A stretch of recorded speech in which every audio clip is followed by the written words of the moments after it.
You are looking live at Texas Memorial Stadium, where a #1 ranked team visits for the first time in 56 years. But this time, it's #1 versus #2. It's Saturday Night Football on ABC. It shocked and hurt them. Now it motivates them.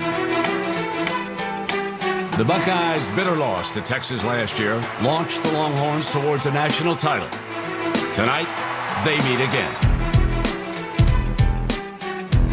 Two proud schools with historic, storied football programs. Both teams the embodiment of the states they represent. The values ingrained in their hearts collide on the field. For the first time in 10 years, #1 against #2 in the regular season, and earlier in the season than ever before. A game with far-reaching implications and deep personal motivations. For one team, reaffirmation. For the other, revenge. For both, a reason to believe the national championship is their destiny. Ohio State and Texas play tonight on Saturday Night Football.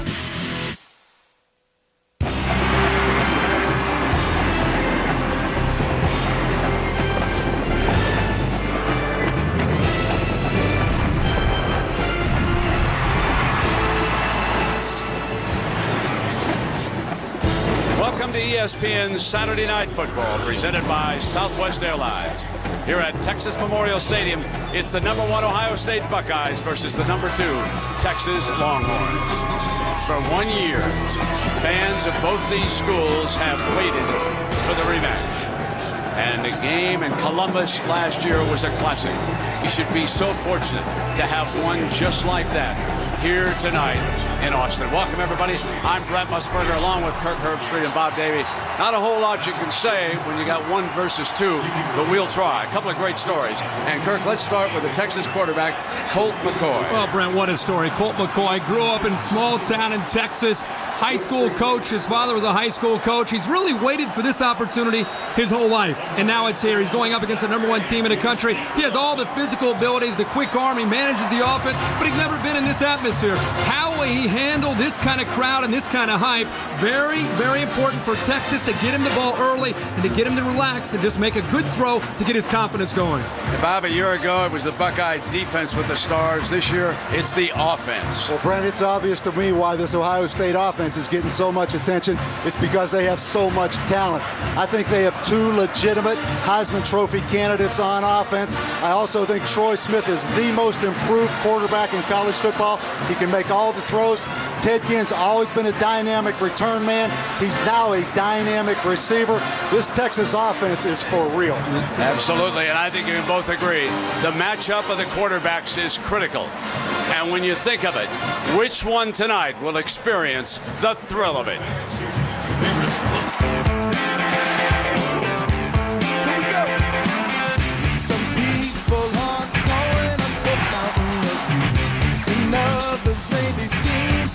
Some kind of truth. We got to get on to believe tomorrow is never guaranteed.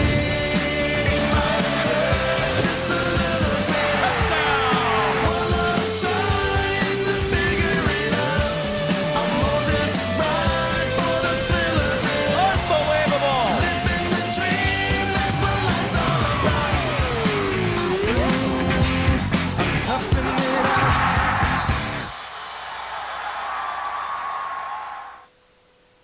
You're watching ESPN College Football on ABC.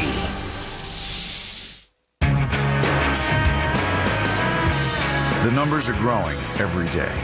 In Miami, New York, places like Chicago, San Francisco, and LA. One of the fastest growing brands in some of America's largest cities is Pontiac. Pontiac, designed for action. Vote for this week's Pontiac game-changing performance. Almost $200,000 in general scholarship contributions is on the line.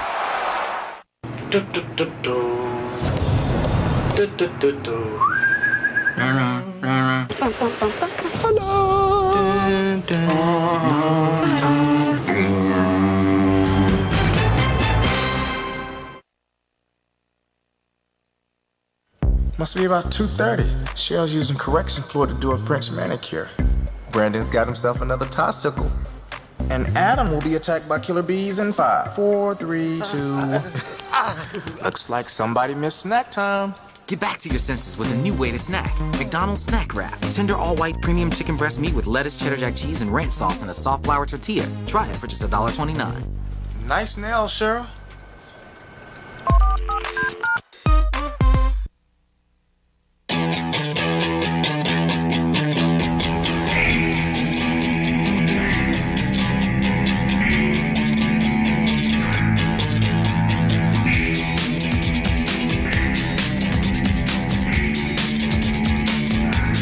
Every one of your senses has been made a priority.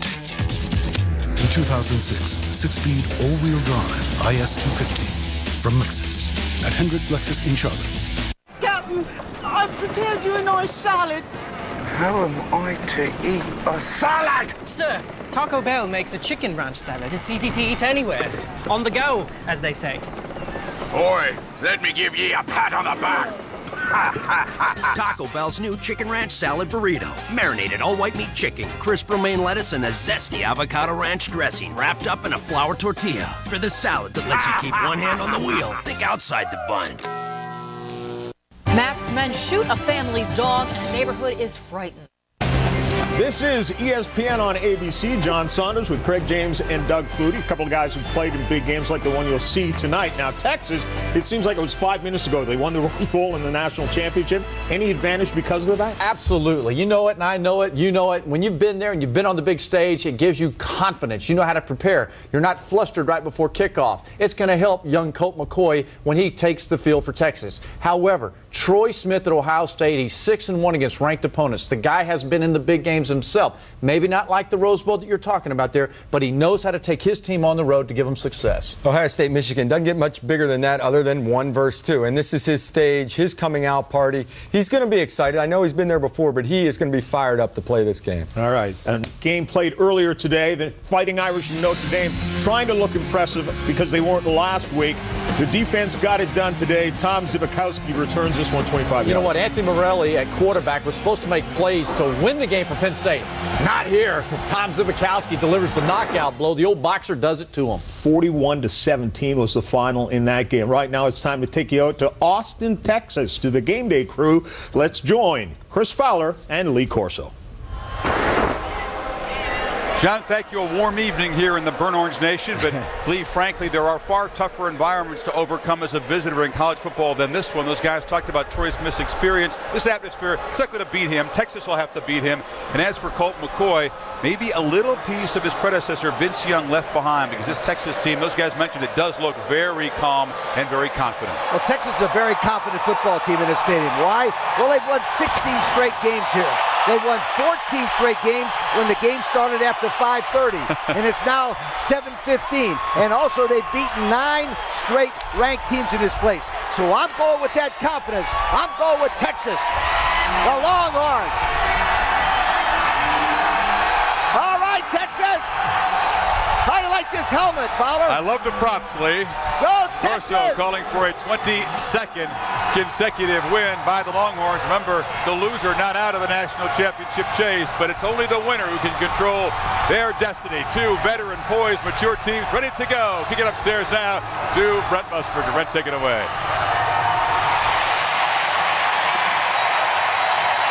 And the Texas Longhorns, the defending national champions, ready to pour out onto the field. Even though they are second behind Ohio State, folks, they are the favorites because they're playing at home.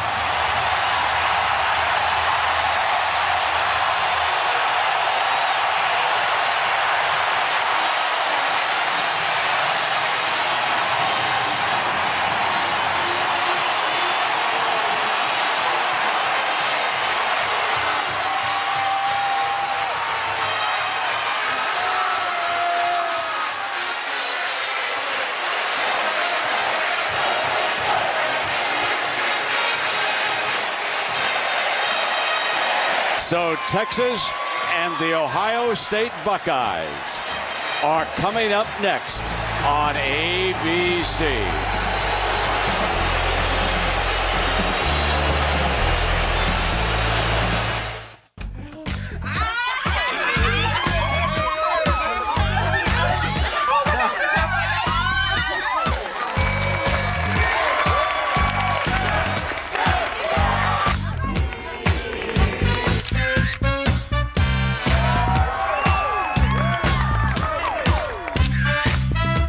Southwest Airlines fun fares are available every day to your favorite destinations starting at just $59. You are now free to move about the country. People ask me, do I see things flash before my eyes during a crash? I tell them, it's pretty much blurred streaks of metal, asphalt, grass, rubber, smoke. Oh, and those guys in fireproof suits. NASCAR 2007, rated E for everyone. EA Sports. It's in the game. I grew up with Star Wars. It's a thrill to watch my kids experience the same thing all over again. Rediscover. Do or do not. There is no try. The ultimate adventure with your family. I love the characters. Darth Vader's just cool. I am your father. Impressive. I just love the music. Dun, dun, dun, dun. They're timeless. The Star Wars trilogy is now available on individual DVDs to share with your family. For limited time only, September 12. I would love to have a pet Wookiee. Why you always get the front seat? Because I have the higher education. What do you I mean? took honors classes. In high school. Hey, it's Bobby Bowden. I'm going to touch him. Now would be a good time to have accident forgiveness. I'm still going to touch him. Part of Allstate Your Choice Auto Insurance. Are you in good hands? That wasn't him. But you still touched him.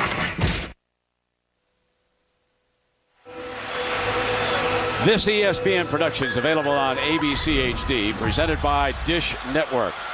Well, Texas without a couple of players tonight because Mac Brown suspended starting corner Terrell Brown and backup linebacker Tyrell Gatewood after their arrest on misdemeanor marijuana and gun charges earlier in the week. The drug charges against both were dropped yesterday because former linebacker Aaron Harris, who was driving the car, took responsibility. The attorney for Brown says he expects the gun charges to be dropped early next week. Lisa Salters, the fourth member of our team, has more on the story. Lisa? Well, Brent, Terrell Brown's attorney let me speak to his client for a couple of minutes yesterday, and the first thing that Terrell Brown said to me was, I want to apologize to my teammates, to my coaches, to all the Longhorn fans. He said, I feel like I let everyone down. Brown said, I never meant to be a distraction to the team. I'm a good person. He says, I always try to do the right thing, and right now I have to accept my punishment like a man, learn from my mistakes, and he says, I completely understand Coach Brown's decision. Still, Brown said, it's gonna hurt. He said, I trained for this one game the entire summer. He said, it's going to be painful to have to watch it from home. Brent? Right, Lisa, and Mac Brown made the announcement to the team earlier in the week. Jim Trussell, of course, will probe at the replacement at that corner spot and see what he's got. Texas won the toss. They have deferred. So the Buckeyes will start on offense. And the all-purpose kicker for Texas, the left-footed Greg Johnson, who transferred here from Vanderbilt, and the electrifying Ted Ginn is back inside the 5-yard line. So we will see early what the kickoff strategy will be for the Longhorns.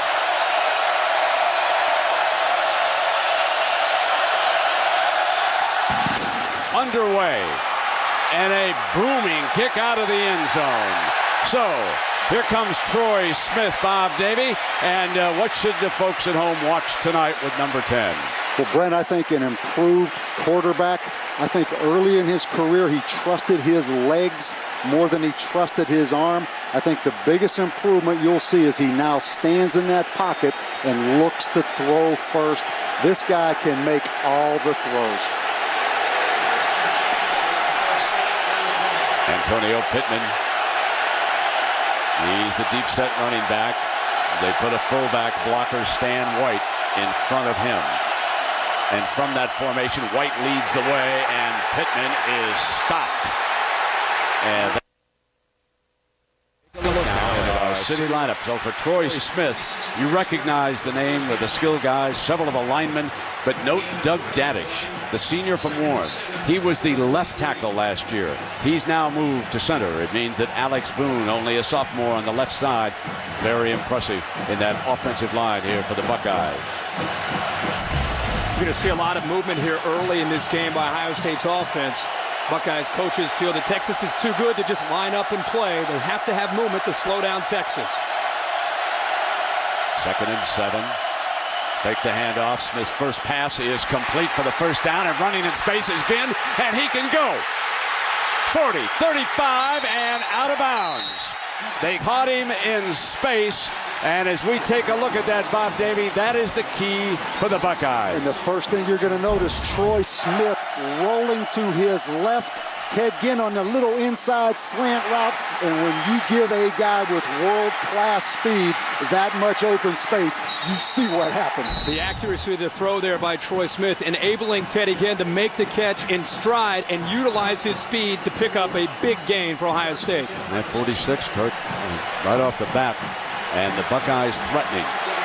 The Buckeyes offense is matched against the Texas defense, so if you will, strength against strength because of the quarterback position. First down and 10. And Smith pulls back out. Has time. Fires over the middle. Incomplete. Just a touch shorter, and he might have had Brian Hartline for 6. We check now that Texas defense. And, of course, Lisa filled you in on the details of the key story. Veterans up front. And Ryan Palmer, number 29, and he will be working in there. They will substitute Brandon Foster in there along with Palmer. So in effect, you're going to have both of them trying to replace Terrell Brown here tonight.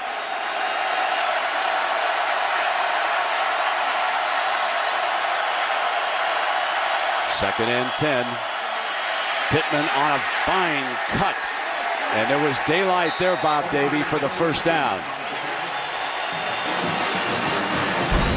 And you're going to watch Antonio Pittman. This is a great cutback run. He shows great vision. He gets an excellent block by Rory Nichols, the big tight end. And when I asked Joe Daniels, their offensive quarterback coach, give me one word on Antonio Pittman, he said tough. Toughness, the power to be able to get in there, and the also great vision. And, Coach, as you said, nice cut back there to see the open hole in the backside. Aaron Ross goes over with Ginn off to Troy Smith's left. But they run that option look with Pittman, and Pittman powers just short of the 15-yard line.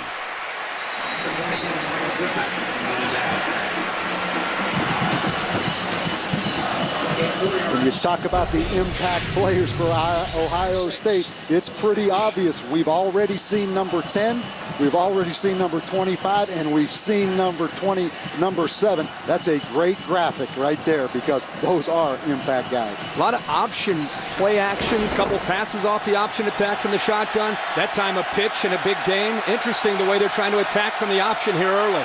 And using the fullback again, Stan White in front of Pittman to try and clear another hole on the right side, but he is snagged and brought down. Roderick McElroy, a backup linebacker, number 38, the redshirt freshman, whom they are very impressed with, Kirk.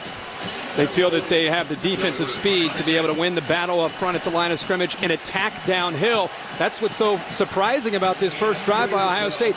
Mixing up their formations, mixing up their play calling, very, very balanced, and keeping Gene Chiswick's defense on their heels here early in this game.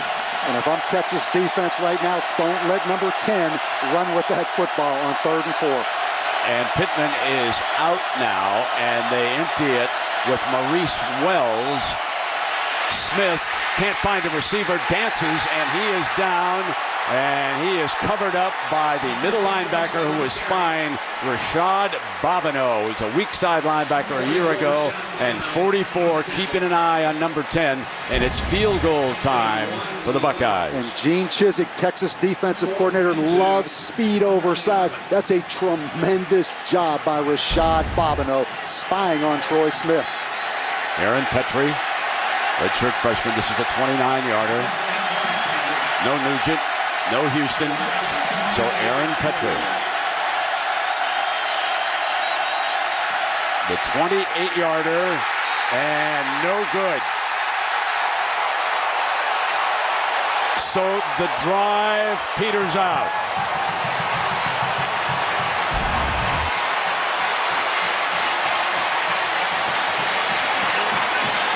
Wide left. And now Texas will have their first at bat. So when you come back, you'll see the freshman quarterback from Tuscola, Texas.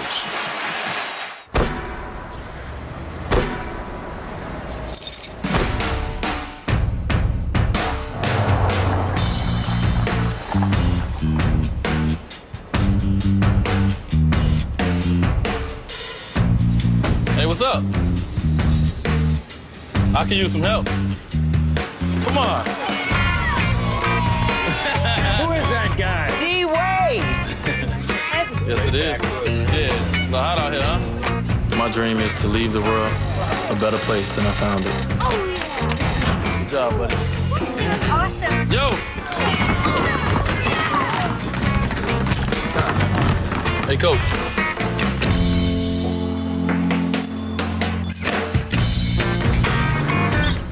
The new 2007 Lincoln Navigator.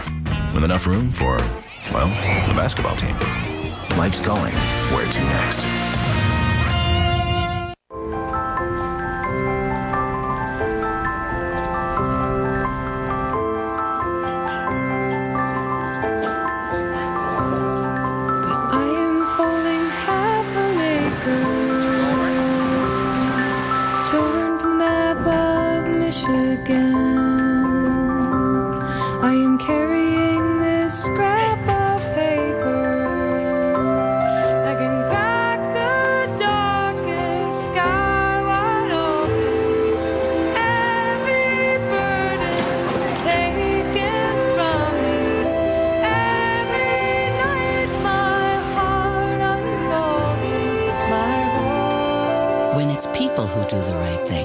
They call it being responsible. When it's an insurance company, they call it Liberty Mutual. Responsibility. What's your policy? Liberty Mutual. You're watching ESPN College Football on ABC. He's 6'3", weighs 205 pounds, Kirk. Colt McCoy is second start. Well, he is a gym rat. He is a young man who has worked very, very hard for this opportunity as a freshman. Thought about it, dreamed about it. He's about to take his first snap in a big game as a quarterback at Texas. That familiar shotgun that Vince Young used and rode to an undefeated season. And on first down, Selvin Young, he's got a little more dash than a year ago when he came back from major knee surgery. And you can see on the first carry of the game, Colt McCoy from Tuscola, Texas. Town of about 700, one stoplight downtown. And as Kirk told me, it's always blinking. When you have a young quarterback like this, it's so important for him to get rid of the butterflies. And a lot of times, it's a quick little throw, get the completion out of the way, and then start to manage the offense. Going without that huddle here just to pick up some rhythm. McCoy keeps it. And Malcolm Jenkins, the corner, makes the stop for the Buckeyes and our city offensive line. So, Colt, you can see, you recognize some of the names, and you see Selvin. Lima Swede had the winning catch, of course. But Justin Blaylock passed up an opportunity to go to the NFL to come back for his senior season. And Colt is very happy to have the big rascal over there at right tackle. 2nd and 7. Pass was low, scooped up, and it's going to be incomplete. Wasn't that a one-hopper? That was a baseball player making the catch there, Quan Cosby, and he took off. In his old sport, that was legal. And our Buckeye defense here, fine front four. But the rest of them, they've got to replace. And Laurinaitis, who started in the middle because of Carpenter's injury in the Fiesta Bowl, he'll have to anchor the linebackers and bring this group along. Now it's 3rd down and 7 for Colt.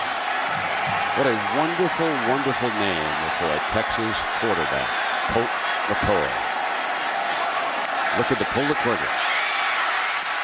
Batted away beautifully by James Laurinaitis, the linebacker we told you about, making a big defensive play here for the Bucs. The first thing you're going to see is Vernon Golston, the outside linebacker / defensive end, gets great pressure. Colt McCoy steps up, and the Texas fans wanted pass interference on number 33, James Laurinaitis, the linebacker, but didn't get it. It's very obvious that Ohio State moving around quite a bit before the snap, hoping to confuse the young quarterback to try to get him to put the ball into coverage. Here comes Ginn. You saw number 7. You can't wait to see what they do with this punt. Johnson hangs it high. Ginn drifts back. Got it on the 14, and he's covered up and down at the 10-yard line. Michael Griffin, the twin brother of Marcus, who has worked his way into the starting lineup, comes down on Ted Ginn and makes the stop. When we come back, we'll see the stars who are shining for the Buckeyes. Ted Ginn and Troy Smith.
Where are we going for our honeymoon? A romantic island in the south.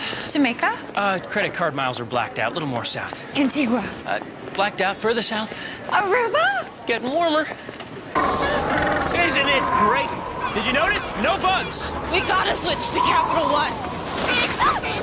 Get Capital One's new no-hassle rewards. Now with no blackout dates, no earn caps, and no miles expiration. Hey, it's walrus mating season.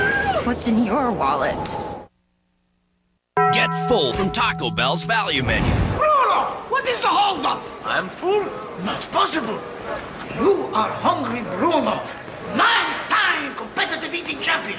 You don't get full. 8 half-pound burrito for warm-up. Hungry Bruno, full! Introducing Taco Bell's half-pound value menu lineup. Now fill up on any of 3 hefty half-pound burritos to keep your stomach and your wallet full. Think outside the bun.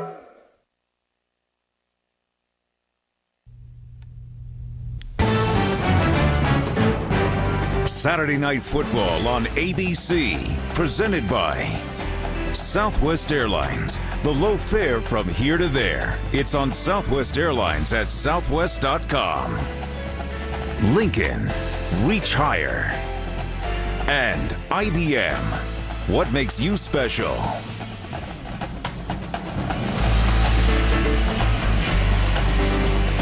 The beautiful Capitol building here in Austin, the great state of Texas. And Bob Davie, you were Texas Aggie defensive coordinator. I know you've got some good thoughts. And right after this first play by the Buckeyes, I want to ask you about the crowd in Austin.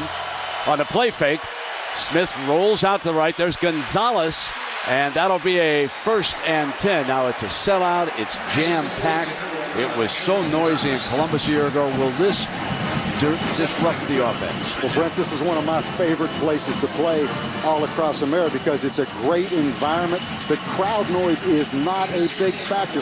You notice all that grass behind the end line right there.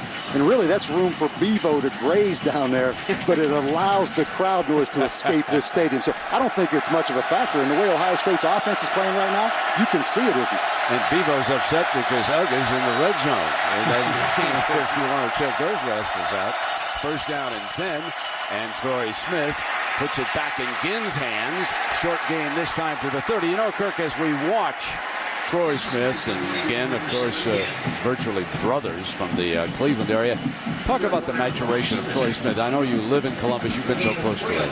Well, he's become a very confident leader over the course of the last year and a half. I think what happened really is the coaches halfway through last season began to become confident in his abilities. They trusted him more, and now he is trusting his own decision-making. So he comes into this atmosphere with this crowd on the road, very similar to the way Vince Young came into Columbus last year. A confident leader who believes in his team's ability to play. 2nd and 7. And Pittman is stopped in the hole by Marcus Griffin. Hard-hitting safety, and let's go to John Saunders in New York.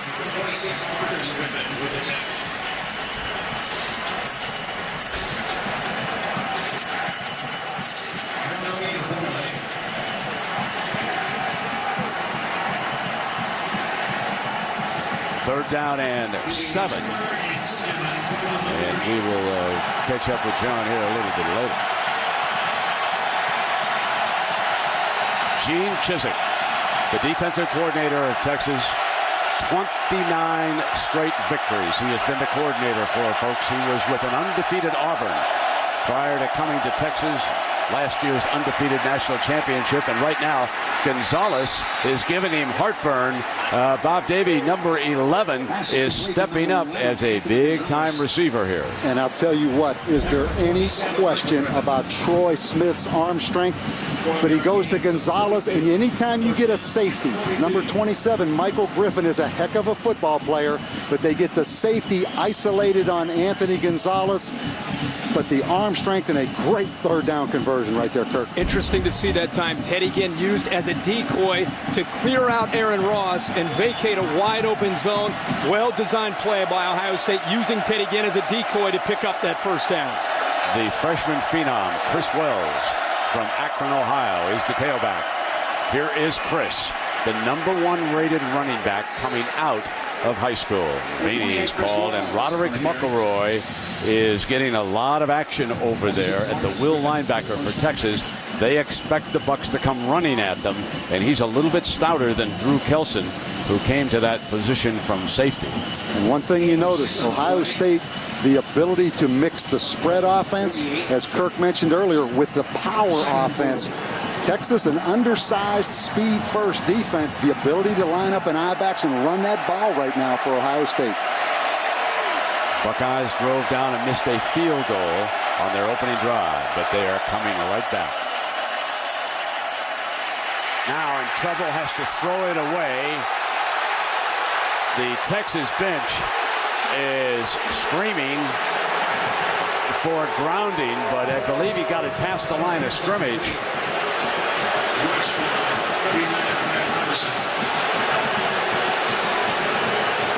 So there'll be no call on that. Brian Robinson, number 39, was applying pressure, and now there is a flag that does come down.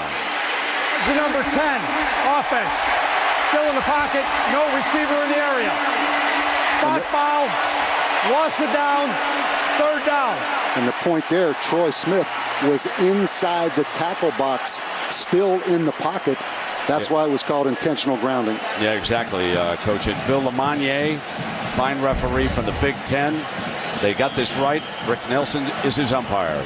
Keep in mind, you can throw the football away if you are outside the tackle box. Excellent call right there by the officiating crew to correct that call and get it right. As a result, it'll be third down and 14 with Pittman back at running back, and they move him out as an added receiver. Smith stayed with it as long as he could, and then they swarm all over him. Getting back to the original line of scrimmage, Marcus Griffin and Bobineau are there again, and the Buckeyes will be forced to punt, and it'll be one of their veterans, A.J. Trapasso, who was their punter a year ago, coming onto the field. And Texas, the last 5 years in college football, has blocked more kicks, Brent and Kirk, than any other school in the NCAA. Got an injured player, as you can see, down on the ground. So, while we have that, let's now check in with John Saunders back in New York. John? Brent, thanks a lot. Time for the Sports Center 30 at 30 update. First, news from Notre Dame. The Fighting Irish Brady Quinn had 3 touchdown passes today as they blast out Penn State. And Roger Federer wins today the U.S. Open, becoming the first player since '68 to reach 6 consecutive Grand Slam finals. Brent. Thank you, John. And one of their fine safeties, Marcus Griffin, and Horns and their fans are really happy to see him up and walking off the field. He's a good one. Back deep is Aaron Ross. Bob mentioned blocking punts, but they just lost their best punt blocker, Marcus Griffin, with a record 6. They stepped off the field right now, and El Paso will punt it toward Ross. High, booming punt. And the Horns let it go into the end zone for a touchback. It'll come out on the 20-yard line, where again we'll be taking a look at the freshman quarterback, Colt McCoy. Only his second start, and it's against the top-ranked team in the nation.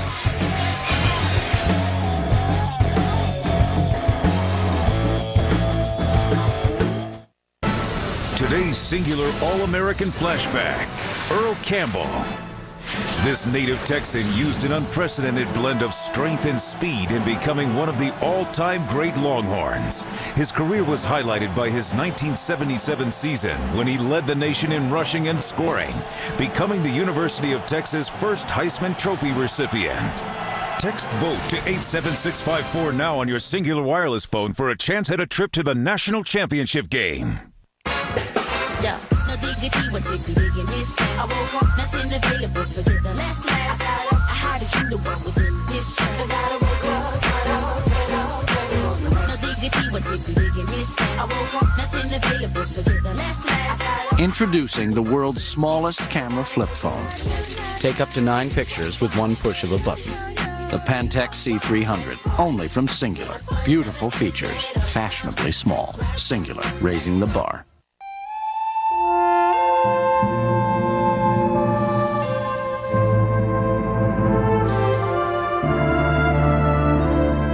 When Susie and I retire, we'll be taking trips like this whenever we want.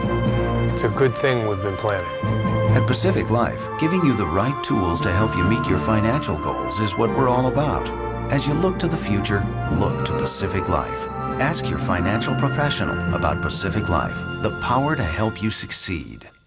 This is the supply line, and it's connected to the angle stop. Hey, Dad, can I help? Not right now, Jake. This is a grown-up job. Okay.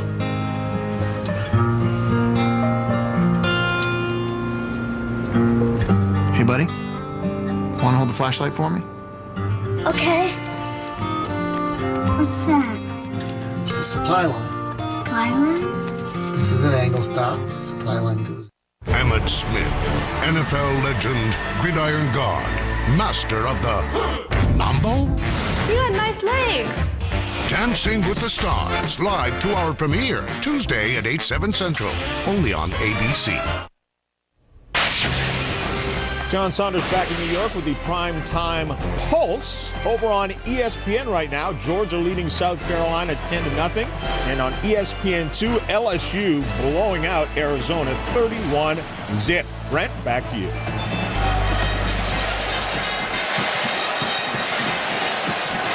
Sophomore Jamal Charles. He's number 25. This will be his first series. Folks, he's got a little serious speed. 4th in the NCAA 100 meters. And he did that while also carrying a little bit of a football load without even working hard at it. So he's the running back alongside Colt McCoy. And he gets the first handoff to start this series. And there is that speed. A first down to the 32-yard line. Marcus Freeman makes the stop. It's a 12-yard run. Well, we've talked about Colt McCoy. We've mentioned Tuscola, Texas. Where is it, folks? There it is. A population of around 700. How far down here to Austin? 250. Look at that capacity, 80,000. Bob, have you ever recruited anybody from Tuscola, Texas for the Aggies? Sweet play now, and there's the pitch. Another first down, and Charles is going left, right. You talk about Tuscola, Texas, as we see Colt McCoy run the option. You know it's small in the state of Texas when they don't have a Dairy Queen in that town. You guys have all been through these small towns. If there's no Dairy Queen, that's a small Texas town. As we look at his dad, what's going through his mind right now? He's a football coach. Colt is knocked down and on the pitch, and Kirk, they're running this beautifully with Charles, the running back. Well, Ohio State is crashing down on Colt McCoy, and give him a lot of credit here for being prepared to make the pitch. And once he makes the pitch, there's a little bit of a difference now with Jamal Charles, Brent. As you indicated, the speed that he has to get to the outside. Ohio State right now having a tough time adjusting to that speed of Jamal Charles. Selvin Young, the veteran, who cocks his stance a little bit, now replaces Charles. And there is the quick pass for the first down, his first completion, and it goes to Quan Cosby. He was in the Los Angeles Angels organization and came on back and played football. He was a very highly recruited high school wide receiver, though. And a great plan by Greg Davis, again, doing the things that Colt McCoy is most comfortable doing, some options, some quick passes. There's that option look again, and McCoy's going to take a lick. Battles away with Laurinaitis, number 33, hanging on. 33, Laurinaitis on the tackle. I really like Laurinaitis, the young linebacker. Played last year some as a freshman. Watch the speed from the inside out. Excellent job defending the option right there. Young linebacker who had to step in for Bobby Carpenter, Brent, as you remember, in the Michigan game, and then also the Fiesta Bowl against Notre Dame. He's become a leader this year for them. Second down and 11 as the Horns mount a drive.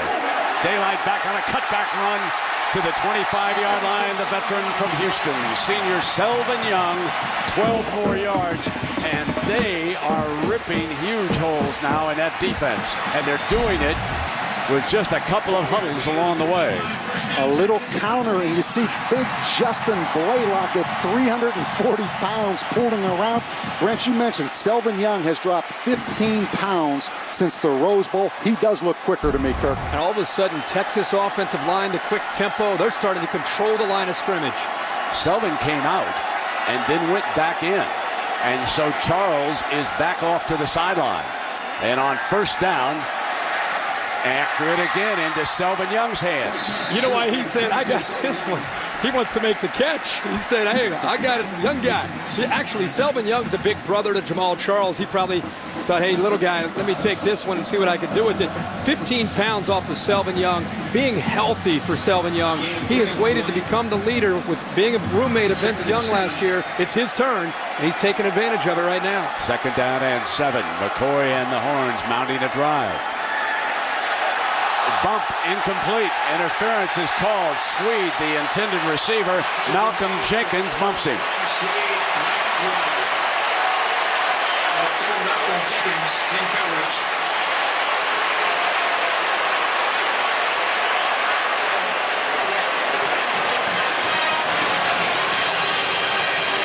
One of the big questions. Pass interference. Defense number 5. 15-yard penalty. Automatic, first down. And he met number 2, of course, Jenkins, as you can watch. And here's what happens, Kirk, when you don't play the ball as a defensive back. You saw Malcolm Jenkins just try to play through Lima Swede. That was an obvious call.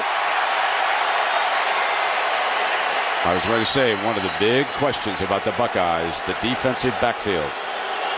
Jamal Charles, number 25. He's now the running back. The officials are going to respot the ball right now. Let's see where they finally put it down. I think they put it down at about the 7-yard line.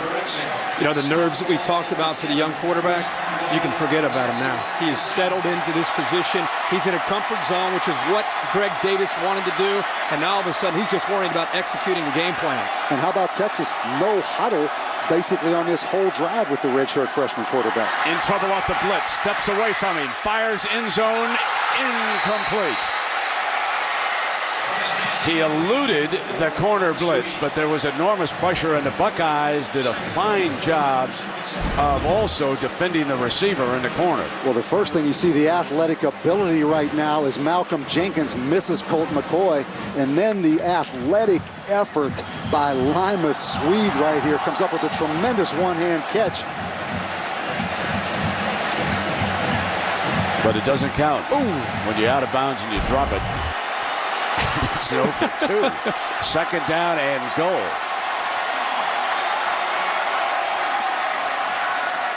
Snaps it off. This one's complete. Short of the end zone. Fumble. Picked up on the run now by Washington. Donald Washington coming down the far sideline. Bumped out of bounds on the Buckeye bench. And big number 33, James Laurinaitis in the middle of it against Billy Pittman. When you talk about things that win football games, maybe win national championships, I want you to watch this effort by James Laurinaitis right there to strip the football out. Those things win these kind of games, maybe win national championships. And Billy Pittman there fighting to get extra yards, had the ball out far, trying to stretch it out, and a big impact there by Laurinaitis, jarred it loose before his knee touched. Big turnover and a big sequence of events here for Ohio State. And now do you get Ted Ginn involved in some kind of reverse or something right now? Take advantage of this momentum if you're Ohio State. Maurice Wells is the running back.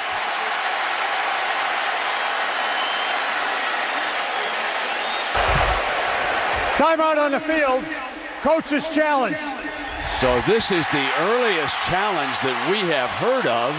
And Mack Brown telling us that he would take the challenge to the fourth quarter. I am almost stunned by this after having a conversation with Mack. He knows it's already been reviewed up in the booth. There was time to see it. Did you see anything, Bob? Does he have a point here?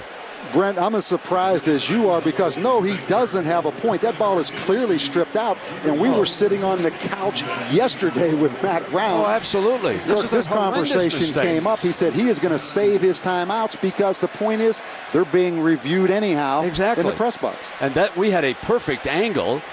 We got enough Texas fans they can sneak a peek up here and say, Mack, turn it over now. Because the coaches have told us there's no use using that challenge. You're going to need it late. And this is pretty obvious, isn't it, that Laurinaitis has got the ball out, Kirk? The ball is out, and when you're a coach and you might sit on the couch and talk about, I'm going to save it for the fourth quarter, but that was such a big point in this football game that he felt, maybe he talked to Pittman and said, wait, were you down?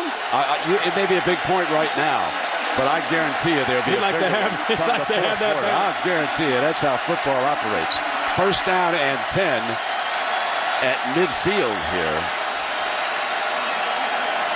It's already been confirmed by replay, so there's nothing they can do, and they've told the Texas sideline somebody has made a mistake down. That's simply, you would not do that in that situation. And they lose the time. They lose the timeout here. He is unhappy. Akina, the assistant coach, and Texas loses a timeout on top of it, remember, on a coach's challenge. So it's 1 versus 2. It's Texas, it's Ohio State, and the passions are running high, folks. I thought Coach Davey had an interesting point here. Big turn of events in the momentum of the game. If you get Teddy Ginn isolated one-on-one, do you take a shot down the field right here? And he is isolated one-on-one on Aaron Harris. Smith fakes, looks to go deep. Diving Gonzalez catch at the 25. What a pair of hands. It was Gonzalez against the Michigan Wolverines, who rose up and made that huge catch as Ohio State came back to win that game in Ann Arbor. A very underrated receiver because all we do is talk about number 7. And Anthony Gonzalez comes all the way across the football field. Again, man-to-man coverage, Kirk. Michael Griffin, he's not going to match up on Anthony Gonzalez. That's what makes the Ohio State attack so good, is they have 3 or 4 receivers. If you man up a safety on Anthony Gonzalez for Troy Smith, that's pitch and catch. Maurice Wells splits out of the backfield, the running back. They go empty with Troy. The offensive line gives him plenty of time. A little bit high, and it should have been caught, though.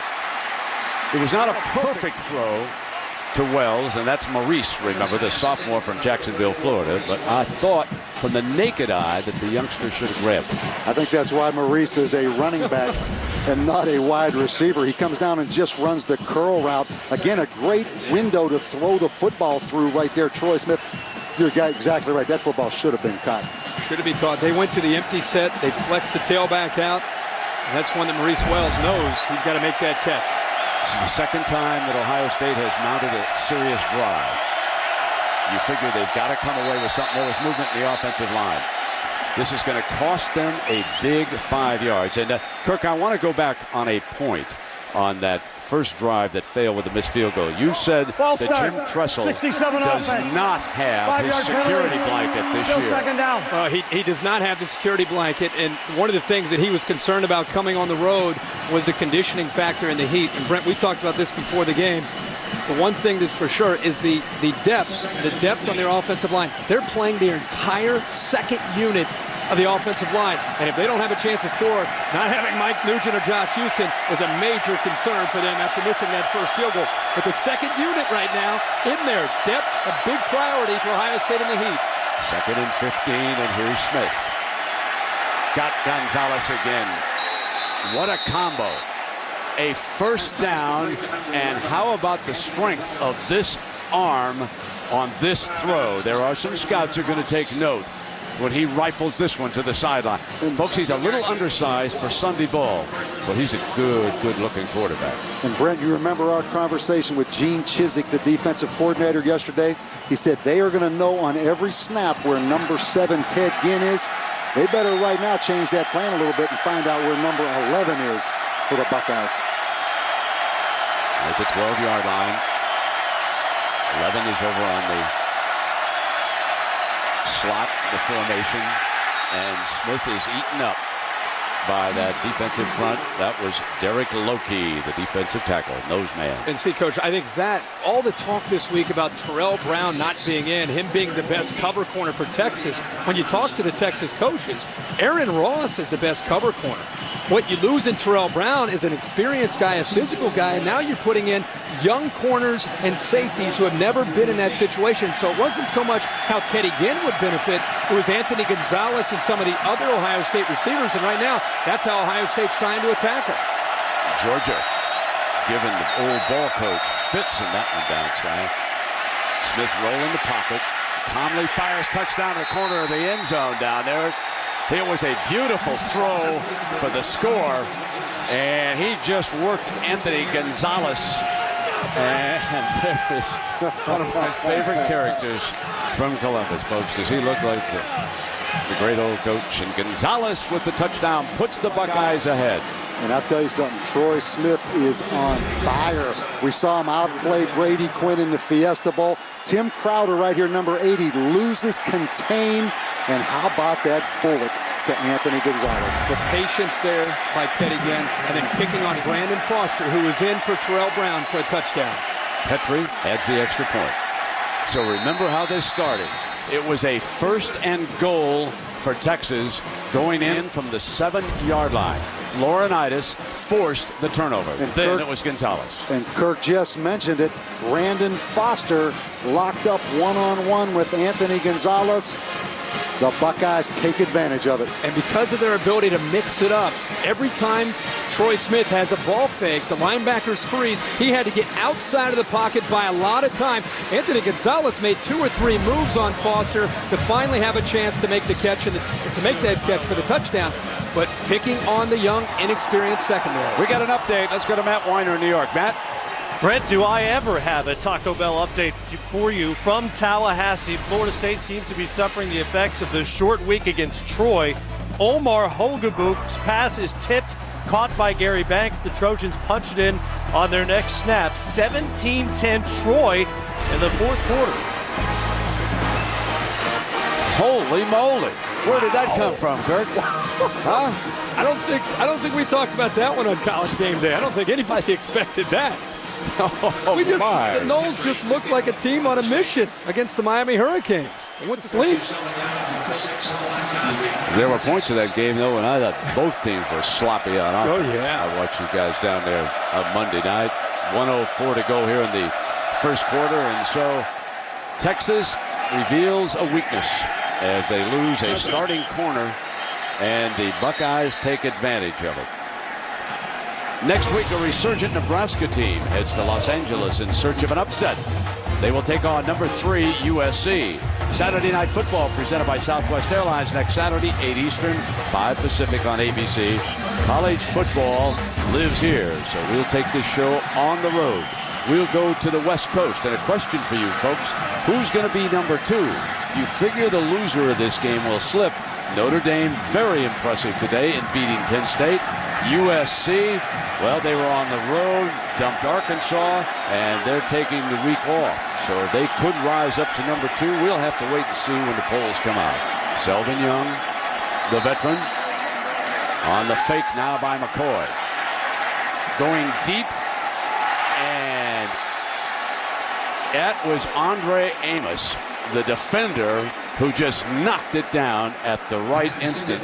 Billy Pittman, who had a big game last year in Columbus. And you're going to see Billy Pittman get inside Andre Amos on the slant route right here. He ends up in great position. No safety in the middle of the field.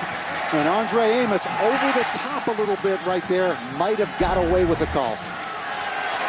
2nd down and 10. Selvin stretches it to the right to daylight, breaks free on a cutback, stumbling to midfield.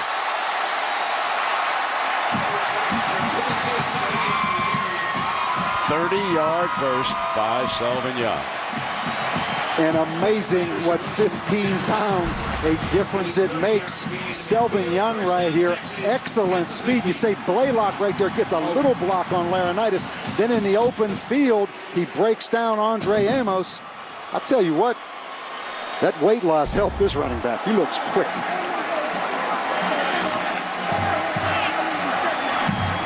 Alex Barrow and Todd Denlinger are in the defensive line, trying to stretch it now with the youngster Charles as the first quarter comes to an end here in Austin, Texas. Both teams threaten. Ohio State scores, and number 1 leads number 2. And ESPN Saturday Night Football, presented by Southwest Airlines, returns after this message and a word from our ABC stations.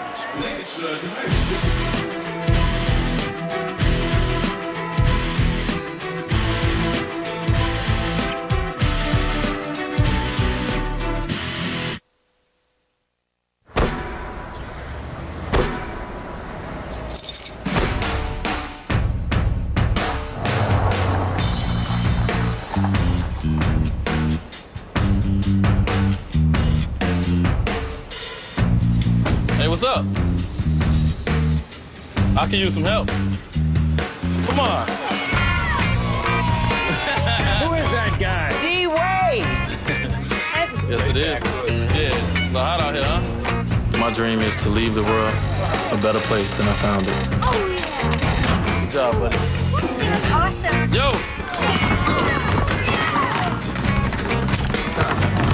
Hey, Coach.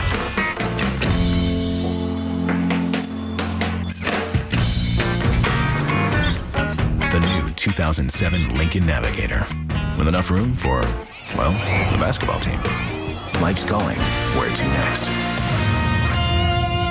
Don't miss Jimmy Kimmel in Primetime with Ben Stiller. Wednesday at 10, 9 Central, only on ABC.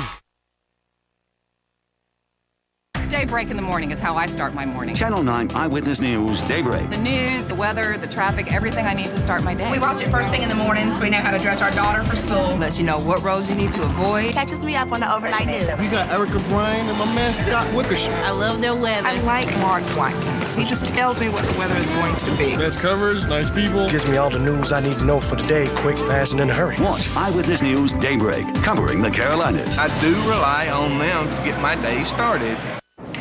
Let's grab some McDonald's. You buying? Why do I always have to buy? 'Cause you're the one with the fancy job. And the fancy tie. You know what? There. No, you're the one who's buying. The tie did touch you last. Money's tight these days. Good thing there's McDonald's Dollar Menu. Get a juicy double cheeseburger or other favorites for only $1. A murdered club owner found under a house. Who led police to the body? Masked gunmen come into a home and shoot the family dog. What they were after inside. Plus, Tracy has your Panthers forecast. Find out if you'll need to take an umbrella after the game. Ammunition, and lots of it for the big gun. When they score down here, they loaded up and fired. With no Vince Young, so that cannon's kind of quiet down there so far. 2nd down now, 6 yards to go. Texas trailing by 7. on the inside handoff, and they're trying to muscle their way toward the first down line. Again, Jamal Charles. And our Pack Life game summary. And our first quarter stats look like this. Kirk, what do you make of that? I think Texas is trying to obviously run the football with their two talented running backs, trying to get it to the outside, take pressure off their young quarterback. And for Ohio State, it's been mixed, but they also are trying to go after the youth in the secondary with Terrell Brown out. It's not so much just Teddy Ginn, but we've seen Anthony Gonzalez very, very involved here early for the Buckeyes. From the shotgun, Texas also has run the option look, 3rd and short. And the Buckeyes swallow the youngster. It is Curtis Terry, the junior linebacker from Cleveland, Ohio. And here's what I see, the difference between Texas offense and Ohio State offense. You see Texas running out of the spread right there, going sideways, where Ohio State, Kirk, in that situation, can line up in the I formation and run downhill. One of the disadvantages of the spread offense right there. That's short yardage. And Quinn Pitcock that time got the penetration to be able to get in there and force the Texas line back. Curtis Terry, one of many of those fine football players, played for Ted Ginn's father back in Glenville High School. Cleveland area, what a story that is. Greg Johnson in now to punt. And they're trying to keep it away from Ted. And it's inside the 20. It'll roll down about the 16-yard line. Well, some folks said we'd have a game up into the 50s. Beginning to look like we're going to be lucky to have one into the 20s. It's Saturday Night Football. It's 1 versus 2. Okay, people, let's gather around. Gather around if you would, please. Let's bring it in and listen up. Yeah, let's powwow. This is Team Communication Week. I want you to think about what that means. You do your job, so I can do my job. There's an exciting sound in travel. Southwest Airlines Ding. Get exclusive low fares sent directly to your desktop. Deals that are only available for a limited time and only by downloading Ding at southwest.com. You are now free to move about the country. This lush expanse of green does more than beautify our world. Trees help clean the air of carbon dioxide, a major greenhouse gas. As North America's largest recycler, last year alone, Waste Management recycled enough paper to save over 41 million trees. From everyday collection to environmental protection, think green. Think Waste Management. In all the world, there are a select few who at their very core are capable of incredible transformation. Under the most grueling conditions, they are shaped, hardened, sharpened, ready to stand among the most elite of all warriors. The few, the proud, the Marines. I'm Dallin Hart Jr. Welcome to Wrangler Jeans Company, a new generation of Wrangler. New fits, new comfort, new styles. Wrangler Jeans Company, a new generation of Wrangler. New fits, new comfort, new styles. Hey, I'm Dallin Hart Jr. Test drive a pair of jeans from Wrangler Jeans Company, and you can win your own test drive around the track with me. But I'm driving. Go to Wrangler.com to find out how to enter. Tuesday, the Dancing with the Stars season premiere on ABC. John Saunders back in New York with your prime time pulse over on ESPN. Georgia's just kicked a field goal to push it to 15-0. Meanwhile, LSU just continues to crush Arizona 38-0. Here's the score right now. Brent, back to you.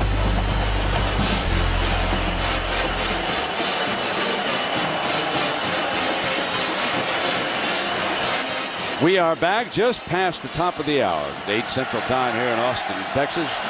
I'm Brent Musburger with Bob Davie and Kirk Herbstreit and Lisa Salter. Nice to have you along with us tonight. 1 versus 2. Ohio State leads it by 7. Troy Smith fires another completed pass. And you know, Troy Smith and Ted Ginn are such good friends. Let's take a look at them. We've known each other since we were about 6 or 7 years old. It started, back home in the streets of Cleveland. Troy's like a brother. when I got down here, he took me under his wing, made sure that, I got to my right spots, as far as on the campus. It's a real deep, strong relationship, and, hopefully we'll be able to be brothers, our whole life. I really recommend the article on Ted Ginn Sr. in the issue ESPN, the magazine. I wish Ted Ginn was on the cover instead of Terrell Owens, but that's a different story. It's a wonderful, wonderful story about an inner-city school and what can be done for youngsters like Troy Smith, who came from nowhere, and Ted Ginn Sr. basically adopted him and moved him in with the family. Now, Sr. had a game. There he is, folks. There is a guy who means so much. He started as a security guard at that high school I read back in Glenville, and I think now he's got 21 youngsters on scholarship tonight. And, congratulations to him and men all across this country who work with youngsters. And there is Ted Ginn Jr. Second down and 10 now.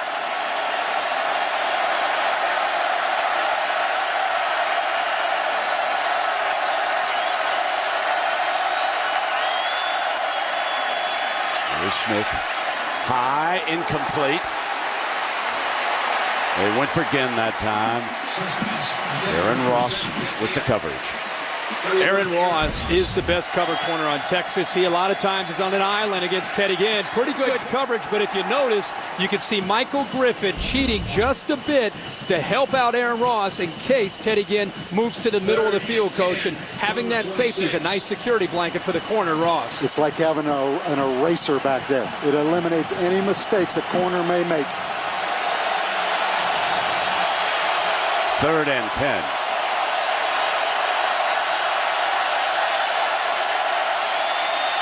Smith tries to pull out in trouble. So elusive. Incomplete. No one really had a chance to catch it, but Ginn had cut over in that direction. And Smith learning to fight another day. Gene Chizik, the defensive coordinator from Texas, making some adjustments, bringing pressure from a different ways. And I think that's the adjustment that Gene Chizik, again, the defensive coordinator, trying to make here. He is a coach that has won 29 straight games as a defensive coordinator. What's interesting is he went Auburn undefeated. And also was, of course, last year at Texas, won a national championship, one of the best in the business. He was sitting down. One of the rare moments you see him sit down, and you saw him stand up in that coaching booth towards the end. Trapasso hangs a beautiful punt.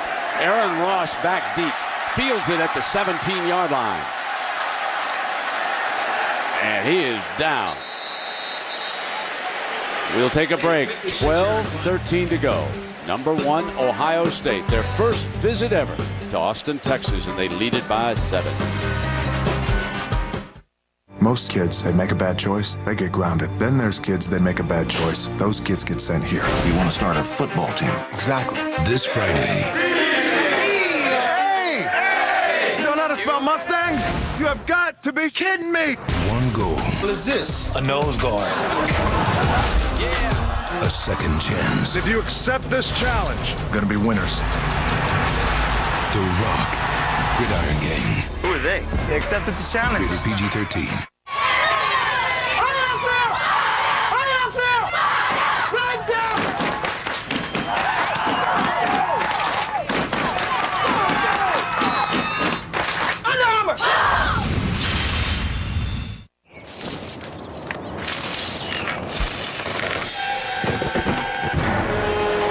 This is not good. What if I get hurt and can't work? Wait, I have Aflac. They give me cash to help pay for groceries, the car, even the cable bill. Lucky me. Aflac. Ask about it at work. Hey, I'll be there in 5 minutes. Oh, and my parents are coming too. Introducing Red Zone Deep Cleansing Body Wash. The active formula with microbeads. Cleans deep down to the pore. I thought you said he was a fan. Old Spice Deep Cleansing Body Wash. Nothing cleans deeper. 4 teams, 2 coasts, 1 memorable Monday night. Joe Gibbs and Washington begin their championship run against former Redskin Brad Johnson and the Vikings. Then Charger star LaDainian Tomlinson visits Randy Moss and the Raiders. Vikings, Redskins, Chargers, Raiders. Starting at 7 Eastern, a doubleheader season premiere of ESPN's Monday Night Football. Yes, indeed. The football season's upon us, and Monday Night Football moves to ESPN. Mike Tirico, heard him there on the promo for the 2 games. I spoke with Dick Vermeil, one of the broadcasters on the 2nd game, with Brad Nessler and Ron Jaworski. Looking forward to the Chargers game out west with the Raiders.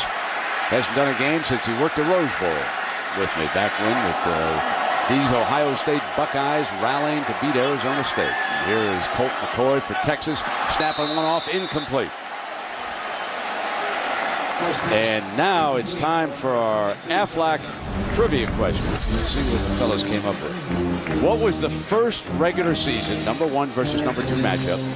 Teams ranked in the top 2 now in both polls. Remember the AP poll? That goes back into the late 30s, and then the coaches poll came along. So what was the first #1 versus #2 matchup? 2nd down and 10. Corners soften up. McCoy throws in underneath them, but well short of the first down here, Kirk. And right now, let's check in with Matt Weiner. Well, Brent, Florida State is on the comeback against Troy. They have just 28 yards rushing. They've gone to the air. Drew Weatherford, 29 of 42, 329 yards in that touchdown pass to Chris Davis. Tied at 17, Seminoles driving. Restoring a little order. You imagine poor Jeff Bowden if they were to accidentally lose that game. He would go from he's a hero to right back to being on the hot seat. I'm sure old Bobby wouldn't catch a little flack for that. He always seems to fall down to his son. I don't know. Troy would be a big one down there. 3rd down and 3. Incomplete. It's amazing here early in this game for Ohio State, rotating numerous players in and out. Jim Tressel told me this week that his goal in the first half was to play 57 guys. 57 players, and we've seen the offensive line, the entire group rotating. That time, the entire second unit, the defense was lined up. They want to try to survive the first half by rotating players in and then go back to the starters in the second half. They're really concerned about the heat and humidity down in Austin. Greg Johnson, left-footed punter in and missed again, is back there waiting again.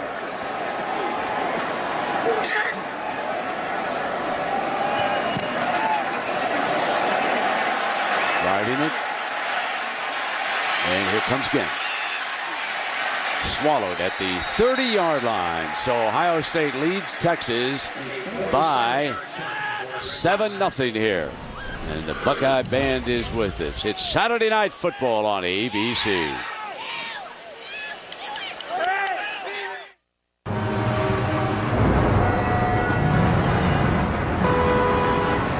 Checking out this morning's traffic. It's gridlocked all the way into downtown. All 4 lanes are...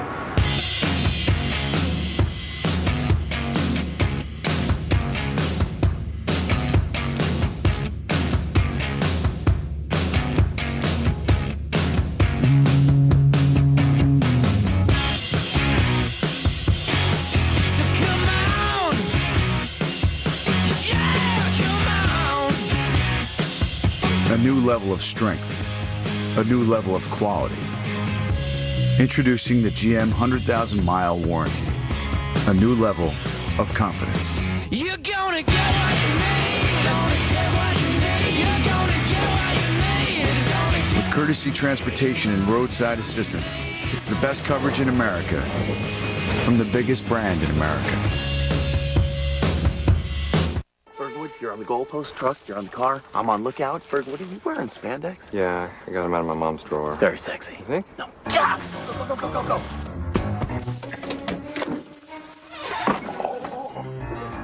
This is gonna look great in my yard.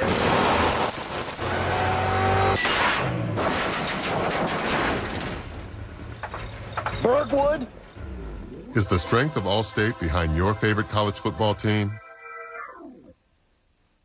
Jerry Springer. He may be the king of talk. Everything hurts. My hair hurts. But when it comes to his dancing, I don't have a prayer. Words can't describe it. Dancing with the Stars, live 2-hour premiere Tuesday at 8/7 Central, only on ABC.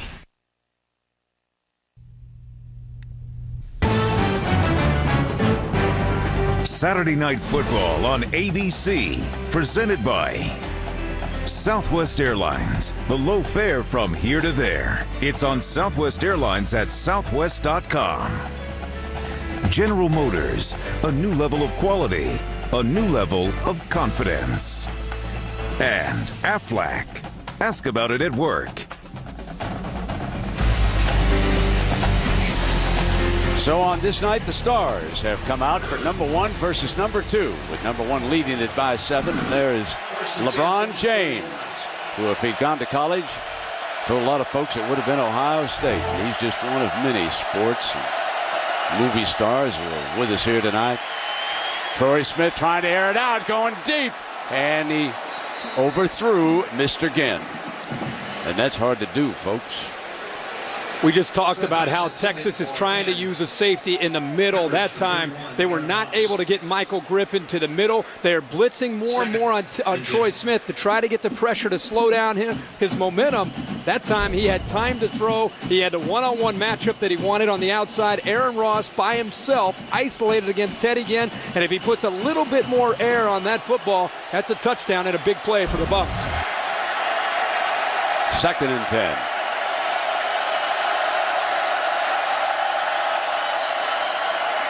Getting back with the power running game in Pittman.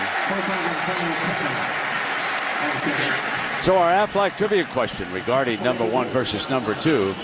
Both polls. When is the last time? Remember now, regular season, not a bowl game. When was the first one of the 1 versus 2s? There it is right there. October 12th, 1963. Darrell Royal won that one in the regular season, went on a 1-1 in a bowl game against Navy, and captured a national championship. 3rd down and 6. Again, you have Gonzalez on the safety in the slot. Throwing in underneath the Rory Nickel, the first catch of the night by the tight end, and Robert Joseph, a backup safety, makes the stop. Good job here the last 2 series by Texas. Again, Gene Chizik bringing a lot more pressure and mixing up the looks, just trying to get Troy Smith off balance a little bit and get his receivers and Troy to the point where they don't have quite the rhythm that they had there in the first quarter. The Paso punting, and Ross is back deep.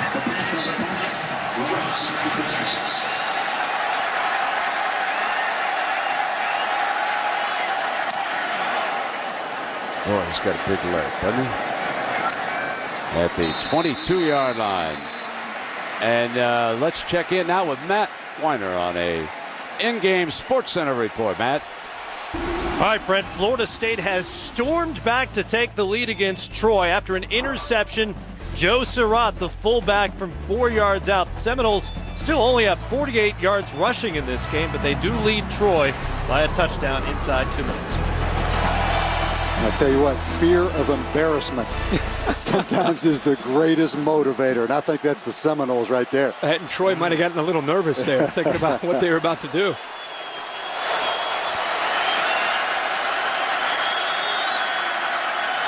Got to wonder about the Horns struggling here with Colt McCoy.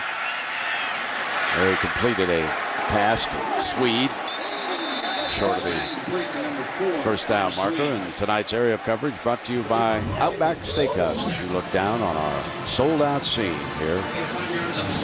Texas Memorial Stadium. They're going to enlarge it even more. That bottom part there, they're going to tear it all out at the end of this season, close it in, have some more big old luxury boxes for these Texans who love this football team down here. And how about that big Godzillatron, that giant scoreboard we see right there in that end zone? Biggest in the world. But I'll tell you what, I've been in this state enough. A&M next year, Texas A&M, will build one 2 square feet bigger. They better worry about beating the Horns one of these. Oh, boy. I'm going to tell you that right now. Boy. That's getting a little long down there. That Charles in there at the running back. Now, let me ask you this. When you what was your record as a defensive coordinator against the Horns? Now, I know you know what it is, so I'm going to let you say it, because I don't want to say it now. 9-1, I believe. Well, I don't want to correct you, but it actually was 10-1. Really? I didn't give you credit for the 10th one, huh? I was wondering when you were going to get to that. That's when the Aggies used to You knew that was coming, series, Coach. right? I knew it was coming. I thought you'd get it on earlier. I mean, that record. You want me to open the night with a record? Exactly. I don't know. They're down now, and Derek Lokey in for Selvin Young. There's the defensive tackle for the first time as the road grader, and they run off his block and get the first down. Folks, you have got to see number 96. He's a starting there. He's coming back off the field. He's a road grader in these short yardage situations. He was a high school fullback, and he just loves it. He said one day to Coach Brown, you got to just hand me the ball. And he says, you better pick up a fumble if you want the football. Their version of the fridge. He didn't pick up a big block there, but Texas did pick up a first down. And now you start to wonder, can they get Selvin Young and Jamal Charles back involved in the offense and get him going here? Yeah, I want to see if Colt McCoy can throw the ball down the field. It doesn't seem like he's thrown a ball more than 5 yards all night. There's a young'un on the sideline who can throw it down the field. Jevin Sneed is his name. This time he goes down and complete. And he's saying, keep young Mr. Sneed over there on the sideline as he gets it to Selvin.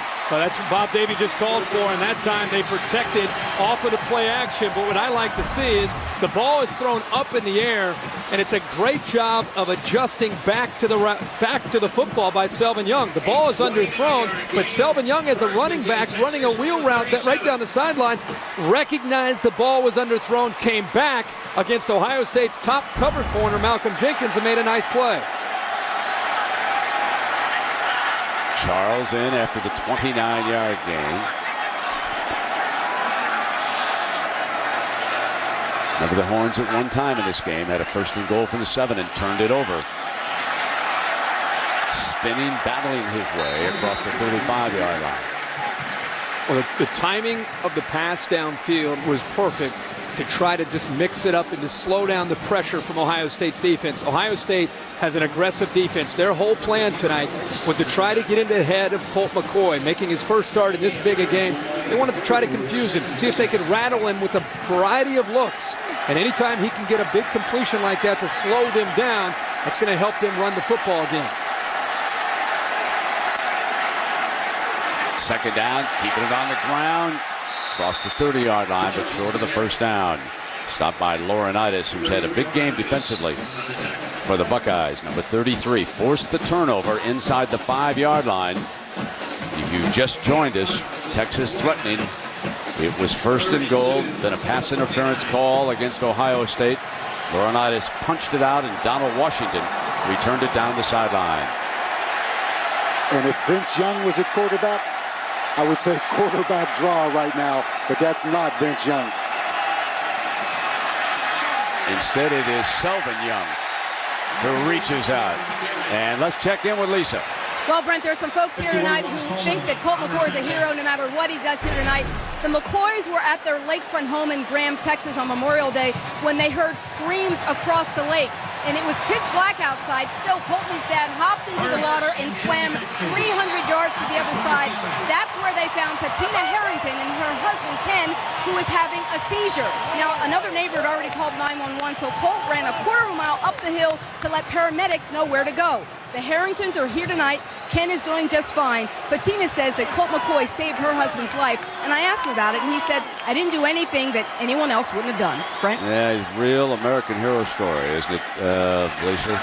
Wonderful, wonderful story. Hands the ball off. And, so nice to see Ken over there and wearing the quarterback's number. And I believe he went to school right here at Texas. And yeah, he's the first to jump off Vince Young's bandwagon. He says Colt McCoy is his all-time favorite Texas quarterback, and understandably so. Nice to see you here tonight, sir. Second down and 11. You look in that helmet at Colt McCoy. He looks like he's about 12 or 13 years old, doesn't he? There's Pops over on the sideline.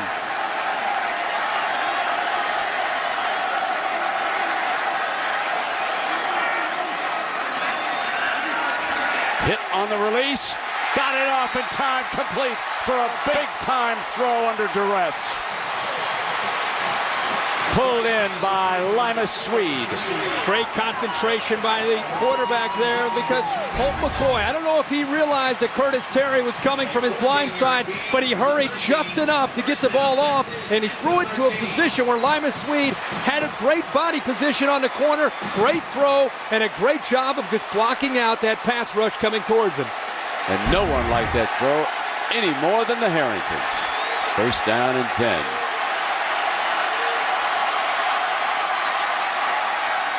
Coming back with the young running back. And jumped in the middle in there. Jamal Charles was hit by David Patterson, one of the fine defensive tackles.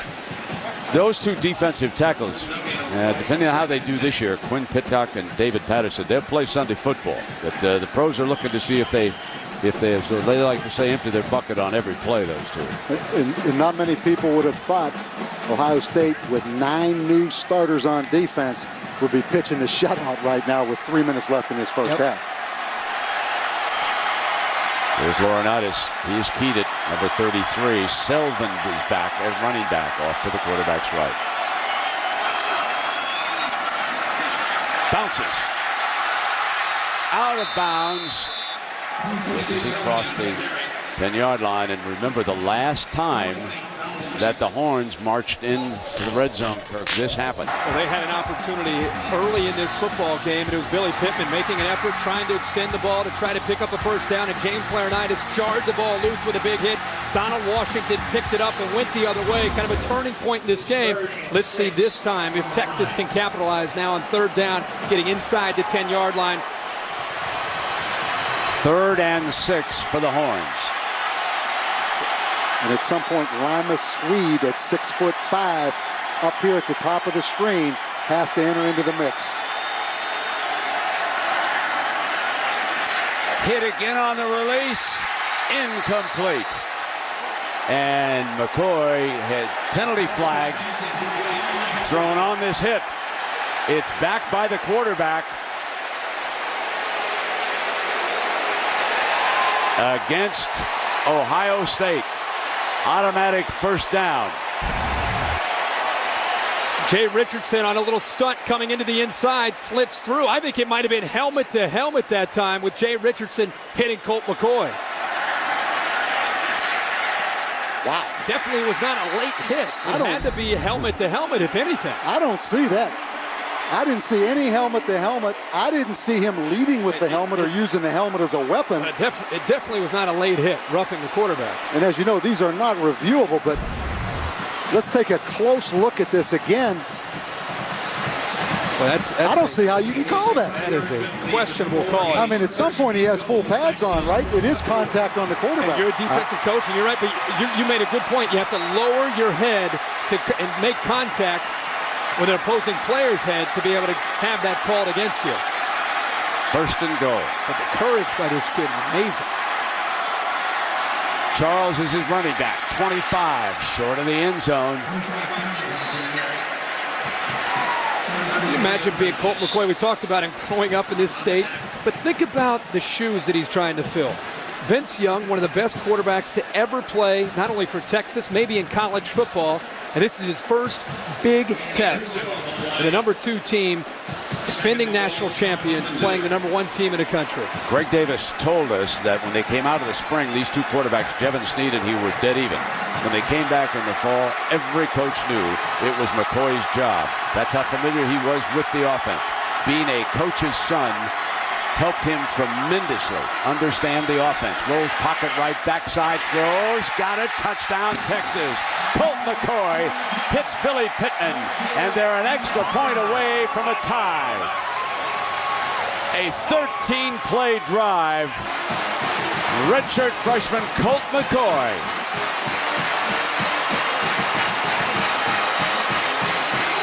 And remember the licks he took during this drive.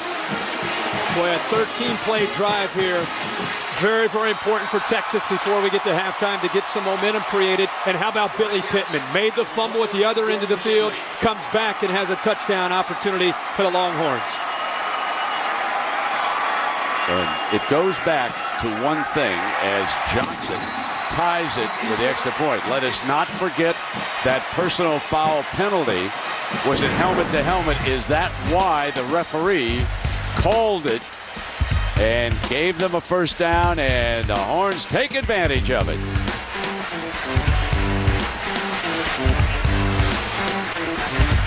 And there's Colt's biggest fans, the Harrington family. What a great moment.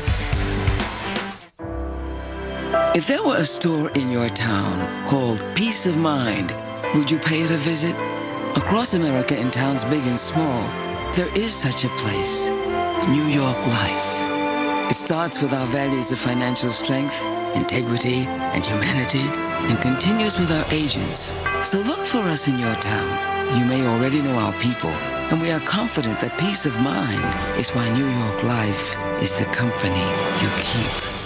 We're back to see what happens when you don't use degree. Oder versus Bert meeting her parents for the first time. And here comes the Oder now. Oh, and the ref breaks it up. He should have used degree, the Oder. Its body-responsive formula prevents Oder from existing all day. Plane catches fire, you got three choices. Stay in it and burn with it all the way to the ground. You can jump from several thousand feet. Or you can take the quick and painless way out. It's all right to be a little nervous before a fight. Fights happen in, they don't shoot at you.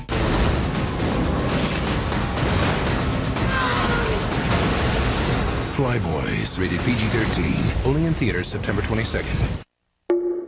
It's a long and perilous journey from inspiration to reality. Best to bring along a guide.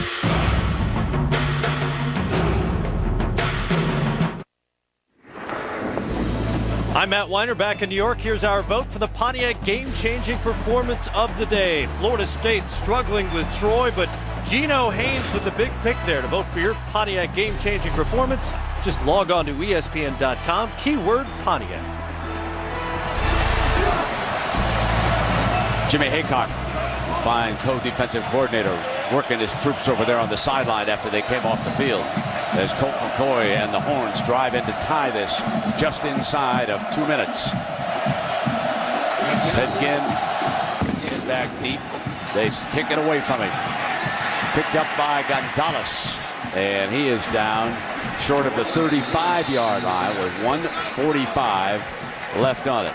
You know, we go back to that penalty and we think about it.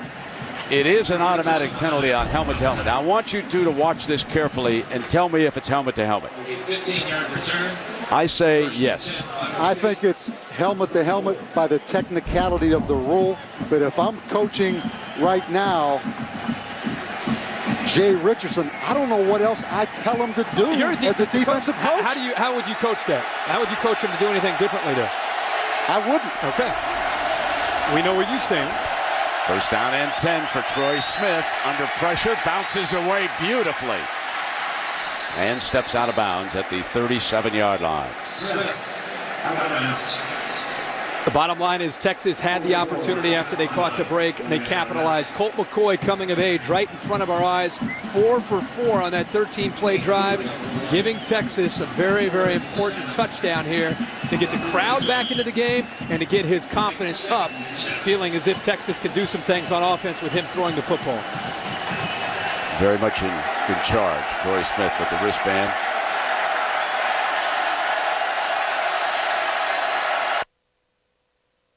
Pittman goes out of the backfield. Steps up against the pressure, fires to the middle and to the 40-yard line. And it's Brian Robisky, his second catch of the night. And there's a penalty flag, so hang on now.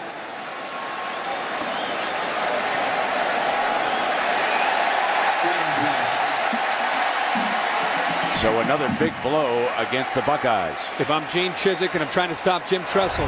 Holding, 75 offense, 10-yard penalty, still second down.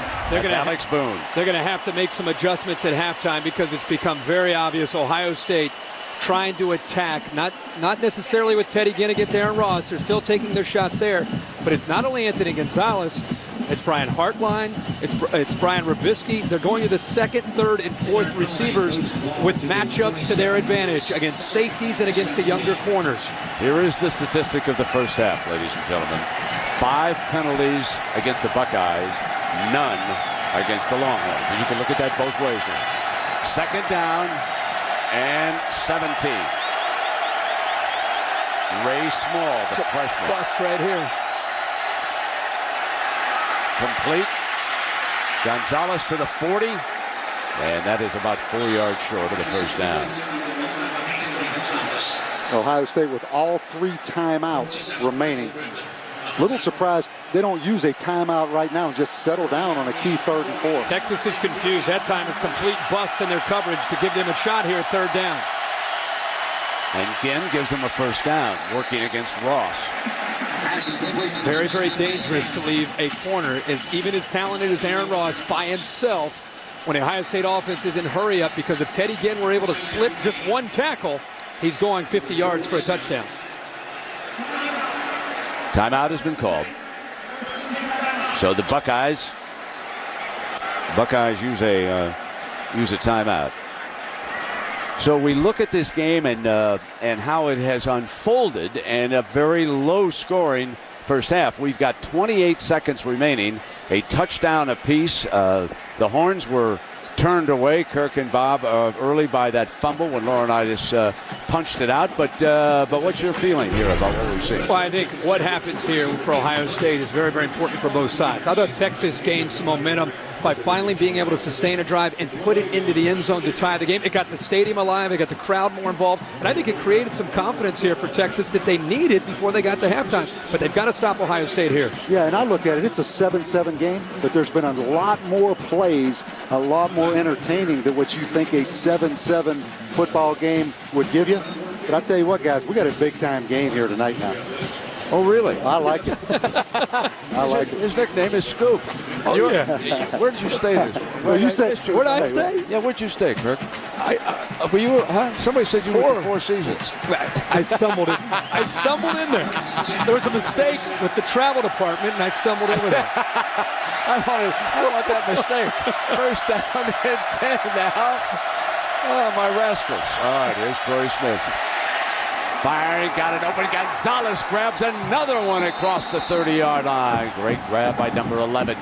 And the Buckeyes hurrying up. 22 seconds on that 23-yard gain. Ohio State once again. Nice little decoy disguising by Anthony Gonzalez. Ohio State feels that Teddy Ginn gets all the attention, but their best, most complete receiver is Anthony Gonzalez. He found a nice seam in the zone. But I've got to ask you, what coverage was that? I mean, Texas has had some gaping holes in that secondary.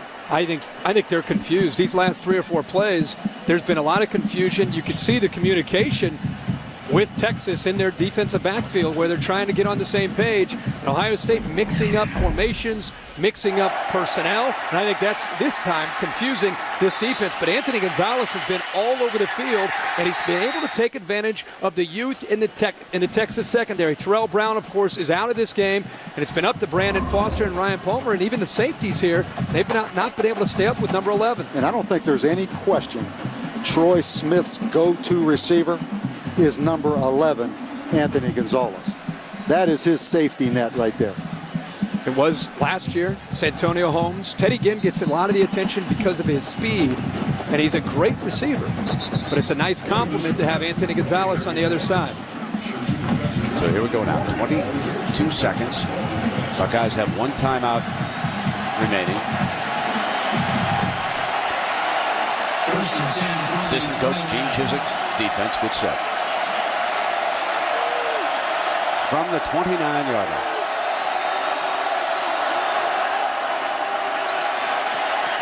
Throwing deep, Ginn runs it in, touchdown, Ted Ginn. And he beat Ross.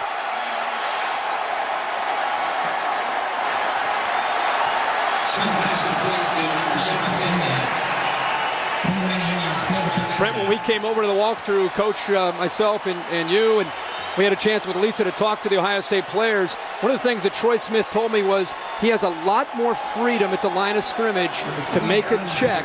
And when he sees Teddy Ginn in this game one-on-one, he has the flexibility to turn it loose. And he made a check there at the line of scrimmage because he saw Teddy one-on-one against Aaron Ross and went right by him for the touchdown. Perfect throw by Troy Smith. And Petrie nails the extra point. The thing you're going to notice right here, Ohio State puts 3 receivers into the boundary. They leave Ted Ginn to the wide side of the field. It clearly defined the coverage for Troy Smith and just straight man-to-man bump and run. And the mistake right there that the corner Aaron Ross made, Kirk, he looked back to the ball with Teddy Ginn out ahead of him. And that's a no-no. And the speed. We keep bragging about Anthony Gonzalez. We keep bragging about how good a player he is on the other side of Teddy Ginn. It's because Teddy Ginn is so explosive that it takes the attention away from Anthony Gonzalez. But we talk about his go-to guy. At the end of the day, it's the speed and the backyard ball between Troy Smith and Teddy Ginn. You know, Kirk, I want to go back to something that Bob Davis said earlier, that Troy Smith is a legitimate Heisman Trophy candidate, and he can really step up here tonight. Yeah, I mean, this stage builds that foundation even stronger, doesn't it? I was wondering when you're going to mention that H word because I see the same thing you do. You had him in the Fiesta Bowl against Brady Quinn. And the winner of that game became the front runner coming into this year. Those are the top 2 candidates for the Heisman. But this stage, hold on now, hold on. Adrian Peterson, you're going to put Adrian with that right offense, without a passing game. Well, you can't eliminate the great running back. I love him. He might be the most talented player in college football. But I but I don't know if he's going to get enough yardage. Whoa, now, come on now. I don't think he's going to get enough yardage this year. Where is Lee Corso when I need him? That's a long kickoff. You talk about a swing of momentum. Texas looked like they had a chance to tie it, come up with a stop, get to halftime, 7-7. And Ohio State comes right back, puts 6 points on the board, and now they're going to hit the showers with the 7-point lead and the momentum. First and 10, Texas, number 20. You talk about Troy Smith. A lot of people ask, why do coaches give guys second chances? I think this is why. There's no question Jim Tressel has given him 2 or 3 opportunities. He had some off-field problems early in his career. This guy's already graduated from Ohio State. He's a great team leader. That's why you give guys second chances in your football program. End of the first half. Ohio State with that late touchdown pass to Ted Ginn from his dear friend Troy Smith. Puts him up. And Ginn took it to the house. Let's go to Lisa. Thanks, Brent. Coach, what went right on that last drive? They thought they were going into halftime tied up. What went right on that last drive for you? You know, our kids practice a lot, those 2-minute drills, and Troy made a lot of plays. Pass protection was good, and, you know, we got single coverage for Teddy. And whenever we get single coverage for Teddy, we have a good chance. Now, that penalty play that kept their touchdown drive alive, the official explained it to you. What did he tell you? He said he's protecting the quarterback, which I understand. Good luck second half. Troy Smith throws for 219 yards and 2 touchdowns. And right now, let's go to John Saunders, Craig James, and Doug Flutie in New York. Take it away, John. I wonder why Brent would give you the extra point. He called that Hail Mary pass as well. But I'll give you credit. You made the call on our pregame show today saying that Gonzalez would have a big game as well as Ginn. In balanced coverages, the safety is going to be helping on Ted Ginn's side. Gonzalez is the guy that's going to be one-on-one most of the day. But like we saw at the end, Ginn, one-on-one coverage, big play guy. It was interesting to see in the course of the game how Ohio State started getting blitzed. Their Texas defense is blitzing, and then got him out of sync, got Troy Smith out of sync, and he adjusted as it went on. They got in a 2-minute drill and made plays against the blitz. Speaking of adjusting, the whole pregame, all week leading up to this game, we've asked the question, Colt McCoy, will he be able to handle this? Well, Colt McCoy, I think, has answered everybody's questions about that. He's a smooth, poised young man. He has a lot of confidence going to halftime. So I really believe coming out in the second half, Texas's defense has to match what Colt McCoy's done with his offensive unit. We've seen Ohio State's defense, and they played better than everybody thought they could. All right, stick around. When we return, we'll come back with some highlights you will not want to miss. Florida State and Troy, a struggle.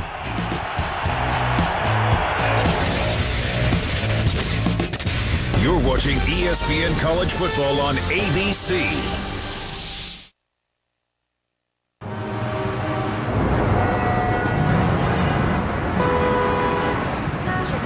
blocks traffic. It's gridlocked all the way into downtown. All 4 lanes are...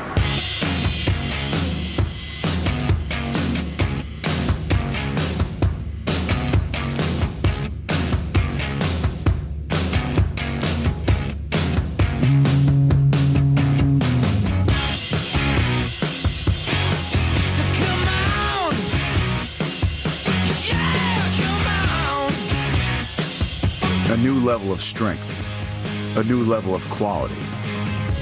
Introducing the GM 100,000-mile warranty, a new level of confidence. You're gonna get what you need. You're gonna get what you need. With courtesy transportation and roadside assistance, it's the best coverage in America from the biggest brand in America. Welcome back to the much-anticipated matchup between the Eagles and the Bulldogs. The Eagles to receive. Let's go down to the field and get a real quick report from Meg Shipley. Meg? The Eagles are hoping their potent offense can penetrate the Bulldogs' number 3 ranked defense. Now, I believe we're seeing some parachutes coming down. Mike, are you seeing this from up there? Absolutely, Meg, and I have no explanation for what's going on right now, but cows are parachuting onto the field. I'm not sure if this is some kind of a protest stunt or something. 2 cows have landed on the field now. Now there's a 3rd cow headed for the stands. It's actually headed right towards a burger. Look out! Oh, my. The burger vendor is down.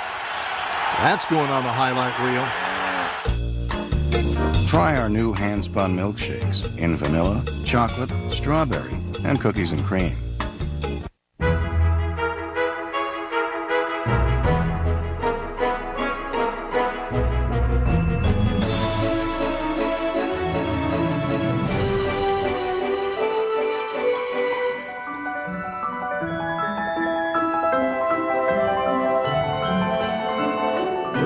What if you could get rid of the things you don't like about credit cards? The hype, the confusion. What if you could start over, and this time, do it right? This is ESPN on ABC. John Saunders, Craig James, and Doug Flutie for you here. We're at halftime, and Ted Ginn Jr. has been the difference maker in this one. 14-7, Ohio State has the lead in that contest. Now, you had to wonder about Florida State-Miami today. They played on Monday night, of course. Florida State wins a very, very tough defensive-minded battle. They have to come back now just 5 days later and face Troy. So they're thinking, we can roll out of bed and win this game. It was the Trojan horse that did more damage here. Hogabook here, deflected and caught by Gary Banks. It was a 10-10 game. Weatherford goes 16 yards to Chris Davis to tie this game at 17. With 6 minutes to go in the 4th quarter, they finally tie the game up, and then the big fullback's able to carry it in for the touchdown. And to address your question, John, here's a Miami offense that on Monday night went against the Florida State defense. It was unbelievable, and they had 134 yards. Today in this ball game, Troy comes out, and their offense has 284 yards against Florida State's defense. I thought Florida State's defense was unbelievable, but Doug, as players, you and I both know, parity's close in college football, and, man, it's hard to get that tank filled up again that short of time. It's an emotional win for you. You're patting yourself on the back for a couple of days, saying, oh, we beat Miami, and all of a sudden you say, oh, shoot, it's game day. That's right. And if Troy doesn't throw 2 interceptions in the last 5 minutes of the game, Florida State doesn't win. It was unbelievable, and it would have been one of the biggest upsets in college football history. All right, Penn State facing Notre Dame today. We're not sure about the Irish because of last week against Georgia Tech. They were in a struggle. Well, we're sure of them now. Brady Quinn had 3 touchdown passes. This one of them as he stands deep in the pocket and tosses it across the middle. Their defense did a great job as well in the contest. You can soon see the sack here. And then Zibikowski picks it up and goes 25 yards. And Anthony Morelli there making a mistake, but it really was. It came down to Brady Quinn again on offense, making a lot of plays when Penn State didn't. Georgia and South Carolina. Steve Spurrier had no problems against Georgia when he coached at Florida. Danny Ware, though, takes it in from 10 yards out, and then Mike Davis gets tackled in the end zone for a safety. And big guy couldn't handle that. He couldn't handle that defensive lineman, could he? 50-0. Georgia has the lead. Now this one is a blowout. LSU facing Arizona. The defense getting it done as well. Jonathan Zenit steps in, returns this one 41 yards for the touchdown. But Jamarcus Russell, 5 yards to Jacob Hester Russell looked great all day today throwing the ball, and LSU was romping. But Arizona was as bad as LSU was good. They couldn't get a snap from center, throwing interceptions, missing field goals, everything. All right, what did we find out about Notre Dame today? Are they that good, or is Penn State not as good as we thought they might be? We probably found out that Georgia Tech's pretty darn good Right. and did a good job against Notre Dame's offense. And we also probably found out that Penn State may not be what we thought they were. Anthony Morelli and that offense at Penn State had some chances in the game early on when Notre Dame wasn't scoring to have some points on the board. They didn't do it. We sat here and we said, hey, Notre Dame's going to come back and pound them in the second half, and they did. That's what happened. Second half, the intensity level picked up for Notre Dame. They became more physical. We didn't think they were real physical in the first half, Notre Dame. Second half, they got physical as well as making the plays, and Penn State looked pretty much flat the whole day. All right, continuing with Florida facing Central Florida. And this one, Urban Meyer. Hey, am I going to have a little cakewalk in this? I'm right, number 7, Chris Leak. 10 yards to Dallas Baker. At this point, it's a 27-0 lead. And you know, I watched Game Day, and Lee Corso said this was going to be a closer than the experts think. I don't know. Leak here, 25 yards to Andre Caldwell. 34-0 is the score there. Now, Air Force and Tennessee. You expect a blowout? Tennessee had a big win last week against Cal. Well, Eric Ainge looked pretty good today. Real solid all day long, throwing the ball. Even though the game is still close in the fourth quarter, Ainge was throwing the ball with precision all day long. He's looking like a big-time quarterback. That one is not over. Minnesota against Cal. Cal is the team that Tennessee beat up on last week. Nate Longshore to Deshaun Jackson. 48 yards this one covers as Cal leads Minnesota 21-14. Nate's redeeming himself for last week. I'll tell you what, he looked real sharp today, over 200 yards passing in the first half. Last week, big struggle. Miami also had to play on Monday night. They get Florida A&M this time around. Charlie Jones, 5 yards on this run, 14-0. Kyle Wright also had a good day. And you know what, Wright just following up really what he had last week. Can you imagine though Miami going out and having fresh legs against FAMU? No, I mean, I didn't either. Not too much, but I'll tell you what, this is the last year of the agreement between Miami and Florida State to play that Monday night game. I'm not betting on them renewing that deal. Certainly not Bobby Bowden. Stick around. When we come back, we will have more of the day's scores, highlights, big hits, touchdowns, and more, plus a preview of Monday Night Football.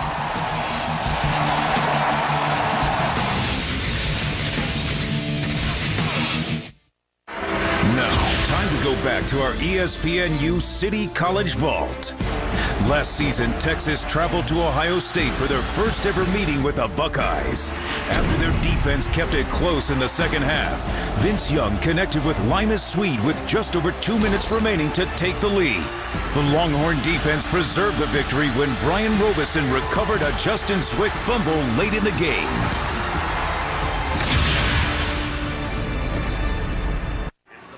Oh, I stole his password online and hello. Makeover. I got hair extensions, plumped at the lips, and snapped the hottest headshots. Hollywood, here I come. Tell me what you think. Unbreak my heart, say you love me again. Undo this hurt that you caused when you walked out the door and you walked out of my life.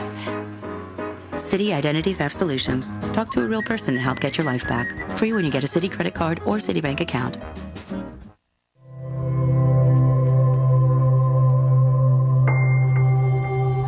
We serve a place as big as it is diverse.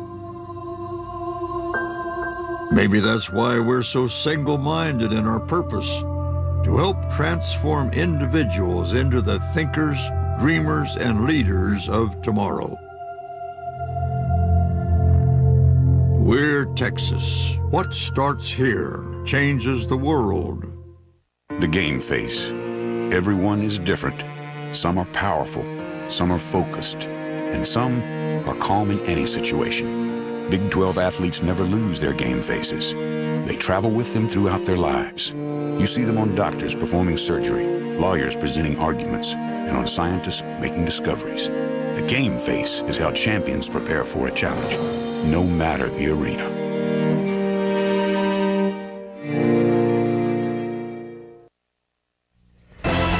This This is ESPN on ABC. John Saunders, Craig James, and Doug Flutie. Time now for the No Huddle highlights. We begin with a team that dropped in the polls despite the fact that they won last week. Steve Slayton was himself again. Well, the question today was whether or not he'd get 300 yards rushing. This young man and this football team just getting ready for the long run. Syracuse against Iowa. This one was not supposed to be a game. It was. Pass interference is going to be called down here. They ruled a ball at the 24. When pass interference is a highlight, this is an ugly game, all right? Big field goal by Syracuse to tie it in the last seconds to send it to OT. That was Patrick Shadle in overtime. Now Syracuse gets another call down at the line. They still can't get it in after 8 tries. 8 tries against that Iowa defense, and they held up. Clemson against Boston College, another game that went to overtime. This point after was blocked, and it was key because Boston College would come back. Whitworth on the 6-yard touchdown run is tied at 33. Now the kicker just has to hit it. Oh, just put it through. Hail Mary Flutie. Oh, that's a big win against a ranked opponent at home for Boston College. Nebraska facing Nicholls State. Zach Taylor got it going today. 42 yards here to Purify. Now, I understand that, y'all laugh at me. It's the nickel and dime state that they were playing today. But the bottom line is Zach Taylor's getting better. He's completing passes. Now the question is, can that black shirt defense, can they match what Taylor's doing on offense? Because we have not seen a Nebraska defense really dominate anybody in quite a while. And they have USC next week in primetime right here on ABC. USC this week. Steve Smith, Patrick Turner, a couple receivers for USC this week, making comments about John David Booty, a quarterback, about how good he is. He takes more chances than Matt Leinart. He's got a stronger arm than Matt Leinart. They believe this guy's a leader. We talk about a team that reloads. Saying all the right things about their quarterback, and he did impress me at Arkansas, the way he handled himself. But again, John David Booty on his backside is what the black shirts have to hope for at Nebraska, or they're not going to stay in this ball game. All right, now this weekend, ESPN's coverage of the 2006 National Football League season starts with a preview. Here's Chris Berman. We're getting ready to kick off a brand new season of Sunday NFL Countdown. Can Bill Parcells and Terrell Owens make it work in Big D? Michael Irvin weighs in, and so will a special guest who knows something about relationships. If these two want to have a healthy relationship, 2 things are going to happen. Win and win. Carson Palmer is back. Will it be better than ever? Tom Jackson visits with the Bengals quarterback. Colts versus Giants. Manning versus Manning. Who'll win this historic battle? Mike Ditka won't hesitate to pick sides. Join us at 11 a.m. Eastern for Sunday NFL Countdown on ESPN. Now, let's check in with Mike Tirico and the Monday Night Football crew. Mike. Chris, thank you. Here in Washington, a lot of excitement. Redskins making the playoffs last year, but Tony, it truly has been a bummer of a summer. Horrendous. They're 0-4 in preseason games. Their first-string offense gets a grand total of 0 points. The good news for them on Monday night, Joe Gibbs told us today that Clinton Portis, who got hurt in the first preseason game, he will play. Vikings looked a little bit better the preseason, but of course, Brad Childress, their new head coach, is one of 10 new ones in the National Football League. He inherits a team that almost made it to the playoffs. And oh, by the way, oldest starting quarterback in the National Football League goes Brad Johnson.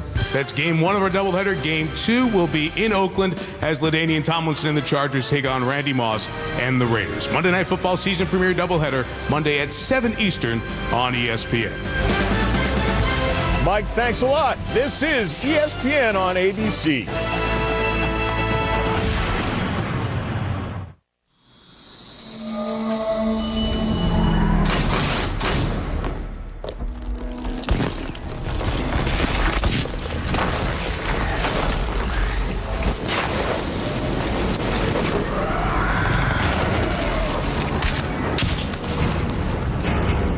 Introducing the rebirth of cool.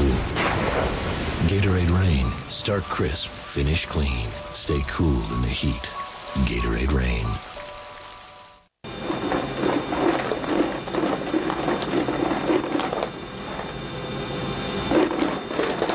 This is not what smart travelers do. But this is, go to thrifty.com. Compare our cars, compare our rates. You'll always find our absolute lowest rates at thrifty.com. We guarantee it. Thrifty.com. Book smart.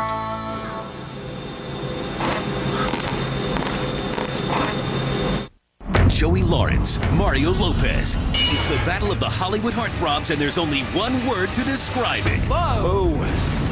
Dancing with the Stars live 2-hour premiere. Tuesday, 8/7 Central, only on ABC. Sunday, September 24th. It's finally time for the season premiere. Will you marry me? I know it's been 6 months, but he could still come out of it, right? It's time Does she know you killed your wife? to come clean. I don't do that. I'm a Republican. The season premiere of Desperate Housewives. Sunday, September 24th at 9/8 Central, only on ABC.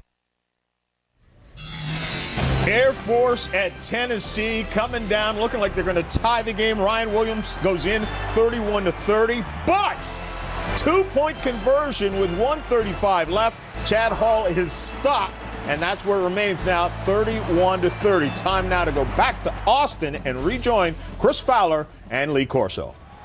All right, John, thank you. Wild Saturday here at Lee. We look forward to a good last 30 minutes. What a difference from a year ago. Ted Ginn held to just 2 catches by Texas a year ago. He's got 4 for 85, and Gonzalez 7 catches. Well, first of all, if you're Texas, you got to get this Colt McCoy to run the no-huddle offense, run the option play, roll out in every once in a while. Now, if you're Ohio State, just do this. Do yourself a favor. Get number 10 the ball every time. Troy Smith has had 219 yards and 2 touchdowns. He's averaged 17 yards per completion in the first half. The guy's having a Heisman night right here, 1 versus 2. Troy Smith is the difference between these two teams. And in the Longhorn secondary, I agree with our buddy Kirk. There's some confusion back there. Remember, Marcus Griffin, the starting safety, knocked out an injury. So already with Brown out, Griffin injured, some things to sort out in the back end for the Longhorns in the second half. And the second half will be coming right up from Austin, Texas, after these messages and word from your ABC stations. You're watching ESPN College Football on ABC. Your flight attendants will be coming through the cabin shortly, offering snacks for sale for $5. Also available, in-flight magazines for $3. If you'd like to rent a pillow or blanket, that'll be $2. If you need to use the restroom, that fee's $4. If you need anything else, feel free to push that call button for a minimum fee of $1. How far are they going to go? For 35 years, Southwest Airlines has offered low fares with no strings attached. You are now free to move about the country.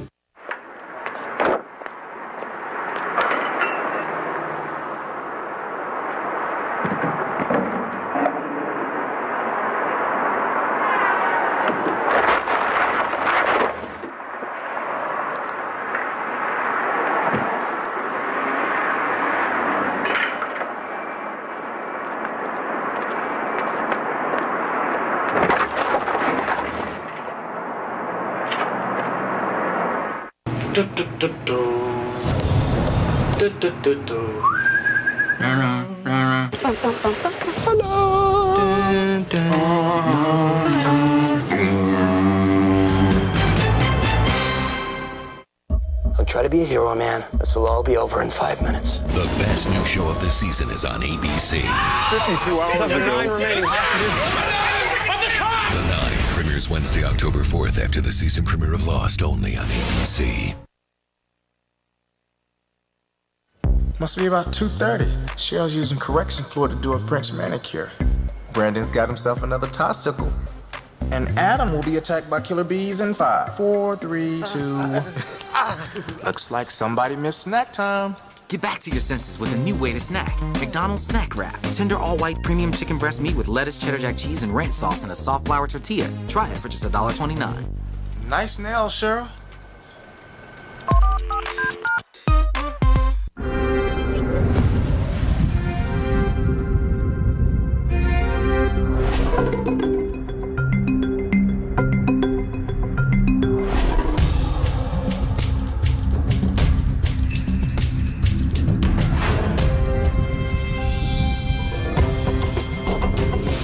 Three luxury utility vehicles, one distinct philosophy. At Hendrick Lexus in Charlotte. Making great time, Captain. Aye, with a chicken ranch salad burrito. I can eat me salad while I keep one hand on the helm.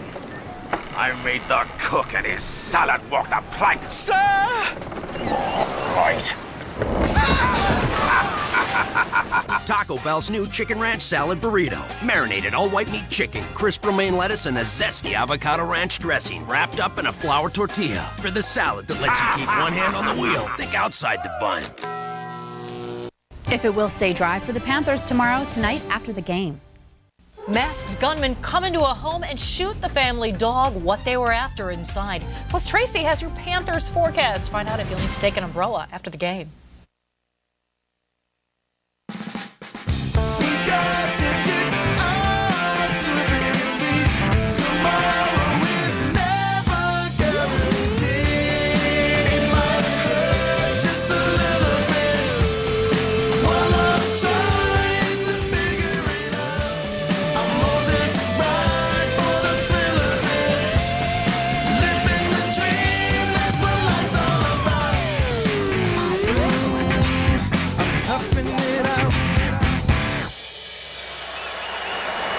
Saturday Night Football on ABC, and number 1, Ohio State, striking with less than 30 seconds to go in the first half, leads number 2, Texas by a touchdown. Welcome back, everybody. I'm Brent Musburger with Kirk Herbstreit, Bob Davie, and Kirk, that last touchdown pass, there were some interesting things. Well, what I'm seeing right now are 2 even football teams competing. The only difference is Troy Smith. Troy Smith is 13-19 in the first half for 219 yards.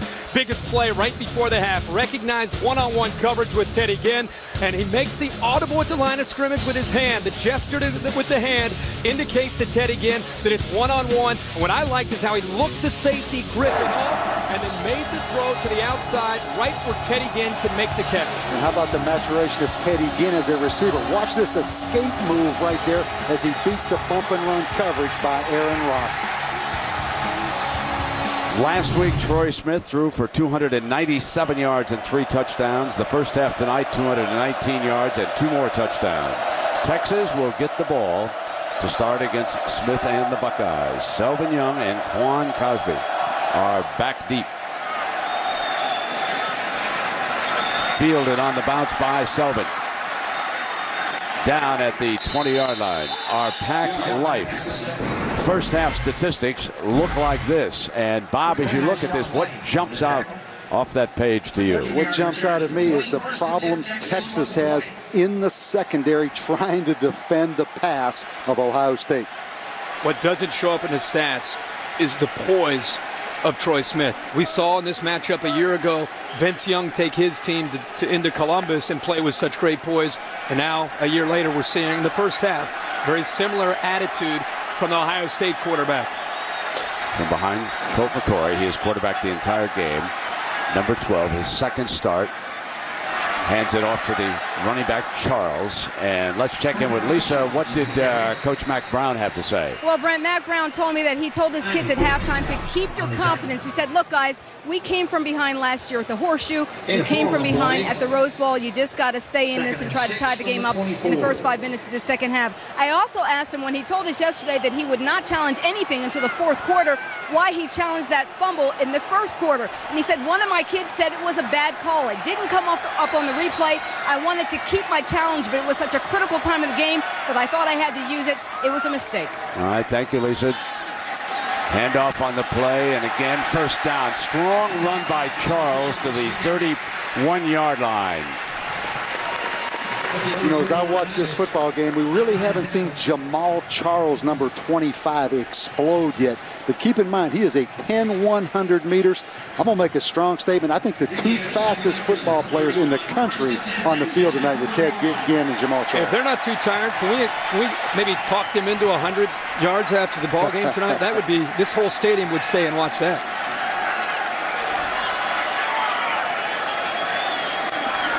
First and 10. Picked off. Laurinaitis, who's had a monster night for the Buckeyes with the interception, and they're within striking distance again. First, you're going to get a chance to see what Colt McCoy sees right here from behind the quarterback. But how about James Laurinaitis? A game like this of this magnitude, Kirk, with this stage, this kind of games change young guys' lives. This guy tonight is The big hit on the goal line early in the game caused fumble, and now the big interception. And the thing, guys, it's the first mistake we've seen from the Texas quarterback, the young quarterback making his first start in the big game, and Laurinaitis has been all over the field. Colt McCoy didn't even see number 33. Now 1st and 10. Hand off to Pittman. Powers into the middle of that burnt orange defense, and Derek Lokey, the nose man from Denton, Texas, and there he is talking to Greg Davis upstairs, running down the mistake that was made on the field. And I think this is key right now. How does Colt McCoy bounce back? Last week in his first college game against North Texas, it was easy. We look at Greg Davis, the offensive coordinator. How resilient is Colt McCoy? We've talked about that all day. The adversity finally hitting him. How does he respond? That's exactly right. And with all the pressure of Texas trying to come back on his shoulders. 2nd and 8. Backside, down goes Smith, but strong enough to hold on to the football. Hit from behind by Robinson. And Brian Robinson, who himself dropped 15 pounds as the defensive end. You're going to see him coming from the backside. He beat Alex Boone, the 325-pound offensive tackle. But Kirk, it's speed over size. Speed and effort. What an amazing job by Robinson to come from the backside, to come down and not give up on the play to bring down Troy Smith. 3rd and 15.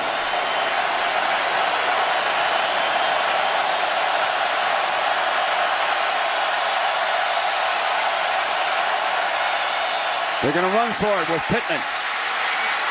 Angling and short of the first down as Michael Griffin, one of the twins, alongside Marcus as the safety. When they played in high school, Michael, whom you're looking at, he was the quarterback. And how about the call on 3rd and long? Jim Tressel comes with the little counter play. Pittman breaks it outside. There's no one out there for the offensive guard, Downing, to block. Sets up a makeable field goal right now for the Buckeyes. Aaron Petrie missed one on their first drive from 28 yards. This is 31. Different angle. Got this one. 1 of 2. And that one from the left hash. Jim Tressel to the Buckeyes. Add 3. Go up by 10 now. 17-7. Take advantage of the interception.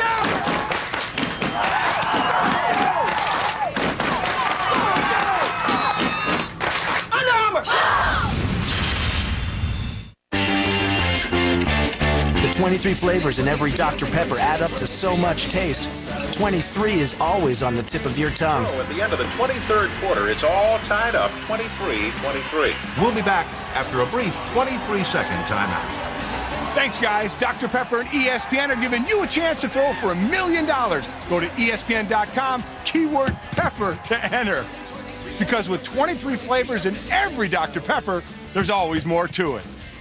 On September 12th, the sequel to the award-winning LEGO Star Wars video game is finally here. It's all the action of Star Wars combined with the fun of LEGO.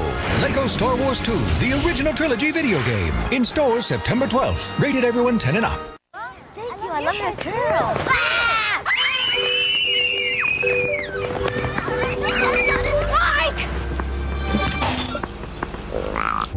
Who's counting on your brakes today?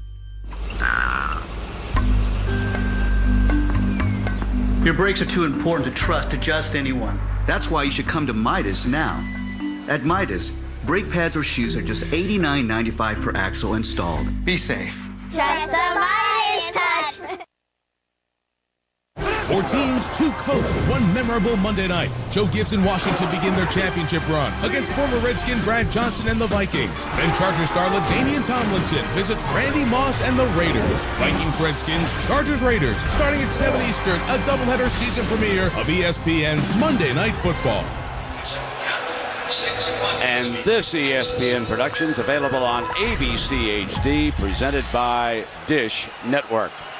Ohio State 17, Texas 7. The linebacker who went to Wayzata High School, just outside Minneapolis, James Laurinaitis, with a huge night. His daddy, a professional wrestler, very popular back in the 80s and 90s, known as the Animal of the Legion of Doom. And tonight his son is a Legion of Doom. And man, I'll tell you, Lisa, you found a guy who he can step pretty good down there now. Emmitt Smith, now he's pretty nimble. That's right, Brent. The NFL's all-time leading rusher. Emmitt, you've been cutting a rug all summer. I'll get to that. But a couple of minutes ago, you said we're watching the national champion. I got to ask you, which one do you think? You said you think we're watching the potential national champion. Which one? I think so. I mean, Ohio State definitely have the better ball club when you talk about the quarterback position and some of the other skill position. I mean, they kind of neutralize themselves, but the quarterback position is such a key role in this ball game, and I think Ohio State have the edge in that category. Now, I'm going to ask you about your dancing after this play. Yeah, we want to hear about that. Lisa, we'll come back down, and right now the heat is on young Colt McCoy, and they give a very comfortable pass, and let's go back to Lisa. All right, Emmitt, we always knew that you were good on your feet, but you're a competitor in Dancing with the Stars this season. You've been training for 5 weeks. How's it been? It's been fun. It's been challenging. As you can see right here, you look at the video right now. I mean, I have to work hard to get good at it, and so it's been fun, though. I've had a lot of encouragement by Cheryl, my partner. She's been a great instructor, and so, you know, I've just been trying to take it in and soak up as much knowledge as I possibly can. What advice did Jerry Rice give you? He told me it was going to be hard. He said, be prepared to practice a minimum of 3 to 6 hours a day, and that I have been prepared to do. And so I've been having a good time doing it, loving it, and, you know, it is hard at times. I'm learning the cha-cha, I'm learning the quick step, and so far the quick step has been the hardest to learn.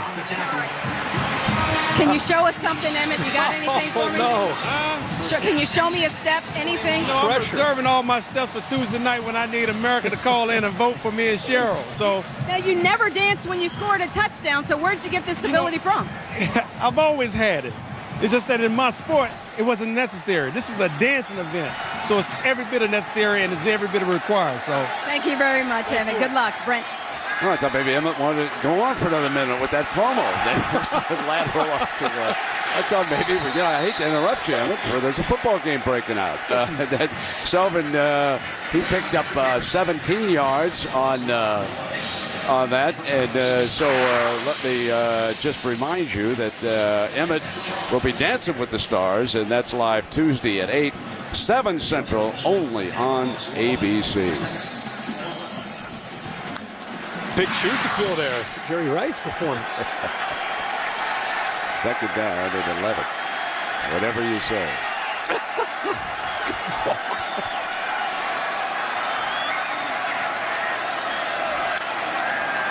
There's that inside shuffle pass off to Charles. He's short of the first down. Larry Grant, the JUCO All-American linebacker, number 6, says. Jim Trussell continues to use a lot of manpower down here in Austin. And Mac jokingly said to me, there's one thing wrong with this game. We're not playing it at high noon out here in the heat and humidity. He said we got to play this game at night. Third down and 4 yards for the Horns, who trail it by 10. And that stat right there really helps the young quarterback. Texas' ability to run the football, but I think they're going to have to throw the football right here, Kirk, on 3rd and 4. Flared, picked up, nothing doing. And a nice read. Donald Washington was over there, and Antonio Smith. Antonio Smith actually read the play and went out with the running back. And the young quarterback hung his tailback. Selvin Young out a little bit right here. And you see Washington right there break on the football. Fortunately, Kirk, that ball wasn't jarred out of there. Antonio Smith has had a big night tonight for the Ohio State defense. He showed blitz, recognized that he thought the throw would go out to the flat, to the back, and got back over there to help Donald Washington out. Antonio Smith, a great story. Excuse me. First team charge timeout. So our first timeout in the second half. And again, that's something that Mac Brown didn't want. He did not want a timeout used because the change in the timing rules, he wanted to take all three to the fourth quarter. So right now for the defending national champions and the favorites in this game, things are really not going their way.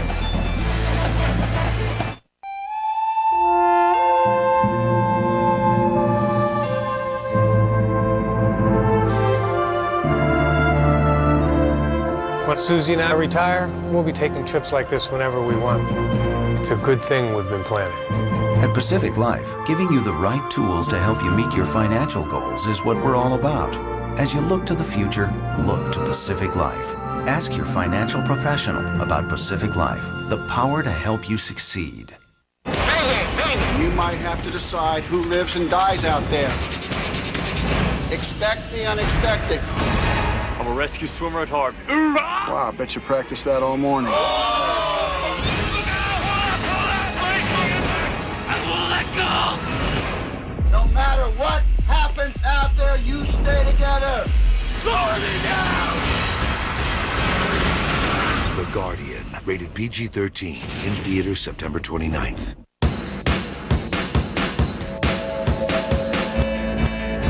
Pickup and SUV.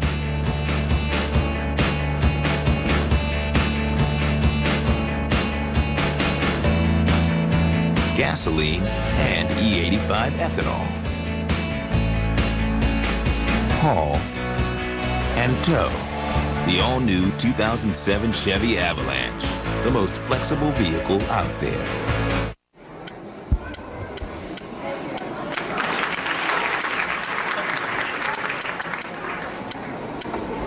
Clear your inbox, clear your mind. The same email that's on your computer is now on your singular phone with one simple click. It's your email delivered. Get the new email-ready Nokia phone for only $29.99. Singular, raising the bar.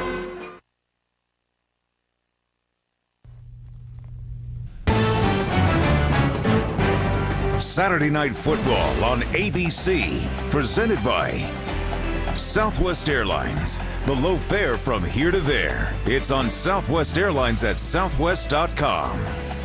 Chevrolet, America's brand. Chevy, an American revolution. Pacific Life, for insurance, annuities, and investments, choose Pacific Life, the power to help you succeed. And Nike Gridiron.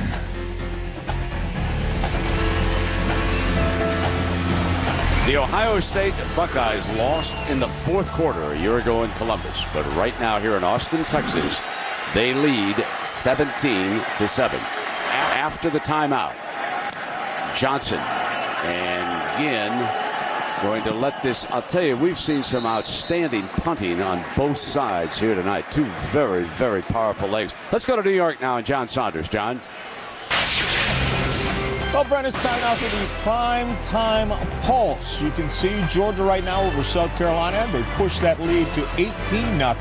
Fresno State over Oregon 3-0, but it's early in that contest. That's your prime time pulse. All right, back to you.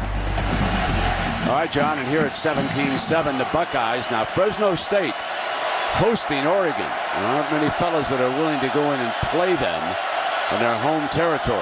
That will be one to keep an eye on as it unfolds here throughout the night. Pittman into the middle, and Bobineau, who's been very solid at linebacker, makes the stop.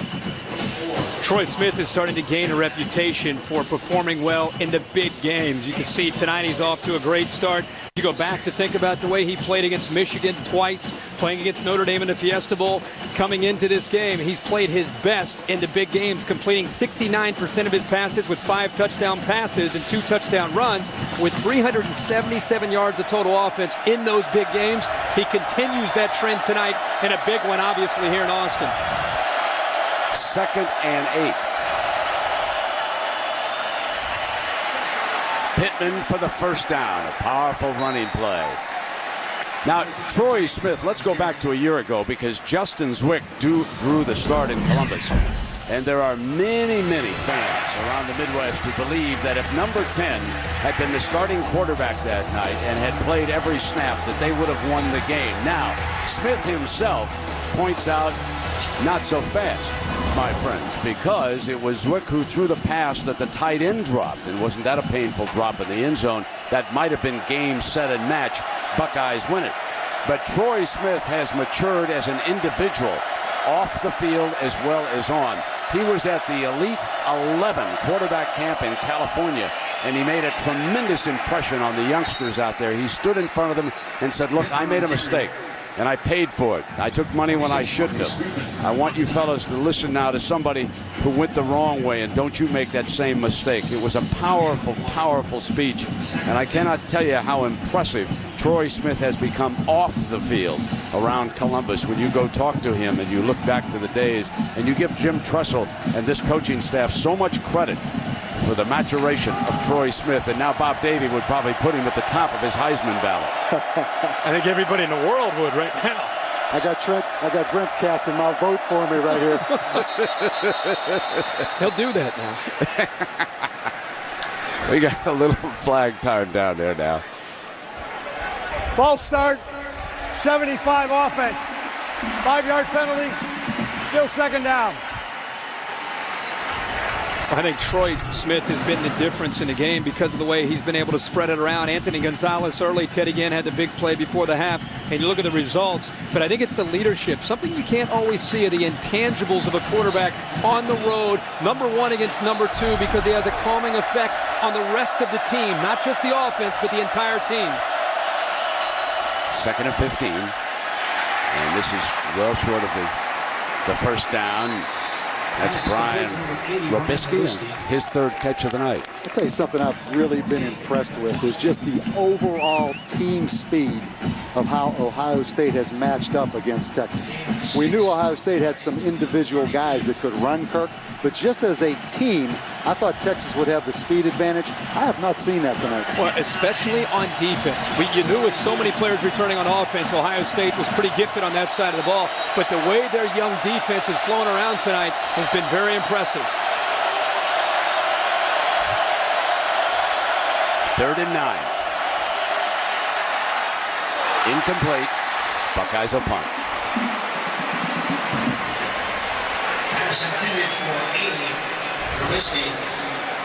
The young receiver, number 80, Ryan Robisky, whose dad is a coach at the Cleveland Browns. Wow. You have to make that catch on 3rd and 9. That would have been a huge conversion. But this guy's a young, talented receiver. They really like Robisky, the future that he has. But as a young player, boy, big play there on 3rd and long. And at some point, Texas, who has led the country in block kicks over the last 5 years, don't take for granted punt protection right now, how important it is. Paso has been solid. I mean, he can really hang a punt. Ross is back inside the 15-yard line. That one came out of the clouds. So it is Saturday Night Football on ABC. Tonight, Austin, Texas. Next Saturday, Los Angeles.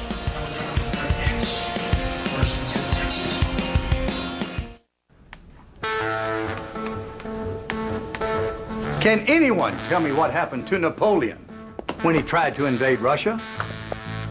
Brian? About the big game tonight. Hey, Ryan.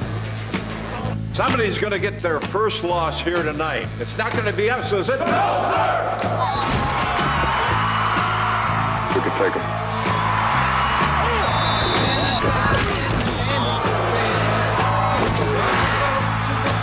It's all you, Ryan. We're down. Last chance for the Hawks. Blue 80. Eye the ball, Ryan. Greetings and go. Come on, Ryan.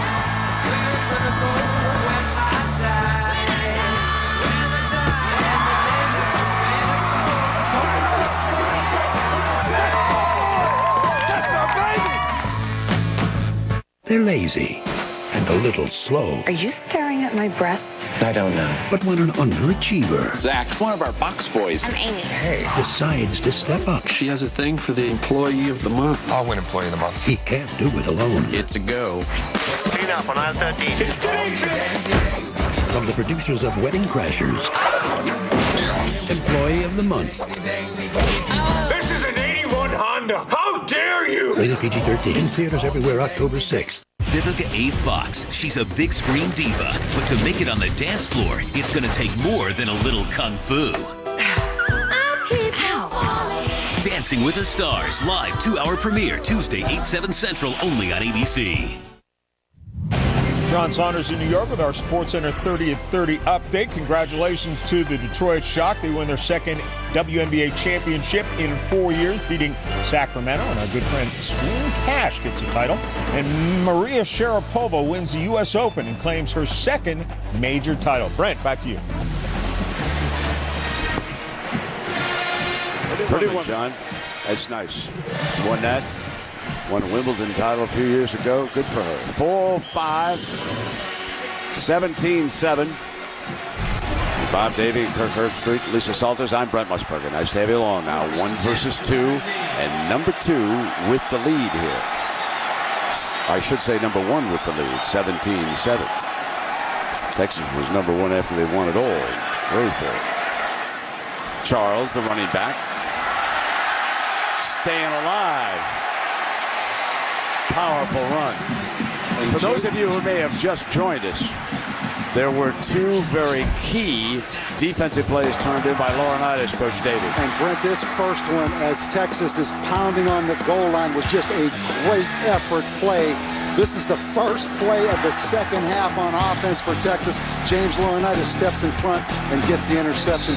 2 huge plays now. And with the loss of Bobby Carpenter, Anthony Schlegel, and of course A.J. Hawk, they needed somebody to see who would emerge as a leader in a big game, and so far it's been Laurinaitis. On 2nd and 1, youngster again for the Texas first down.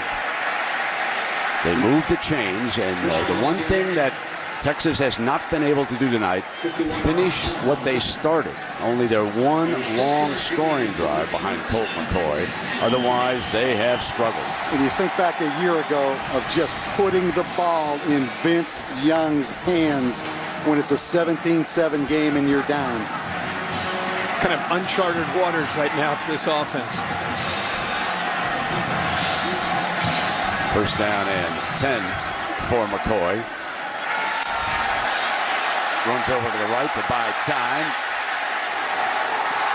Incomplete, and they lose it down. Had a shot at it downfield that time, and that was Jermichael Finley, the talented future tight end here. And let me go back now to the Vince Young story, because after the Rose Bowl, let's remember that Vince said, I was coming back to school. I'm going to do it again. And the coaching staff said, yeah, we might have Vince for one more year. And then there was a phone call, Mac Brown told us, and Vince said, Coach, I'd like to come over and see you. And Mac said, sure, come on over, Vince.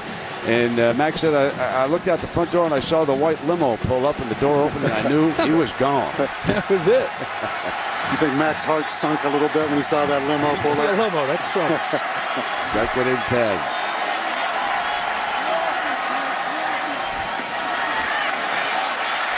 Selvin Young and Laurinaitis back over to make the stop, number 33. Of course, at the end of the game, we'll select a Chevrolet player of the game, and isn't Laurinaitis a candidate for the Buckeyes? To honor their determination, Chevrolet will make a $1,000 contribution to each University General Scholarship Fund.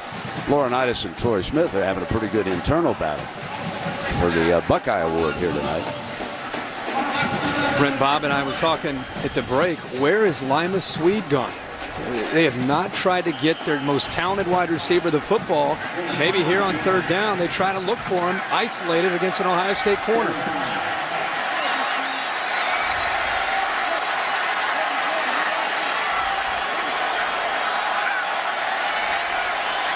Three down for the Bucks. 3rd and 5. Wide open penalty flag.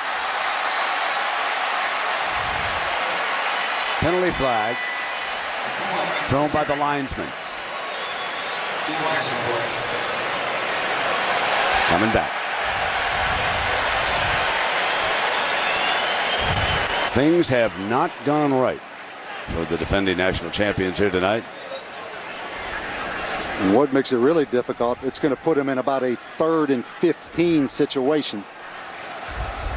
Holding, 79 offense, 10-yard penalty, previous spot, still 3rd down.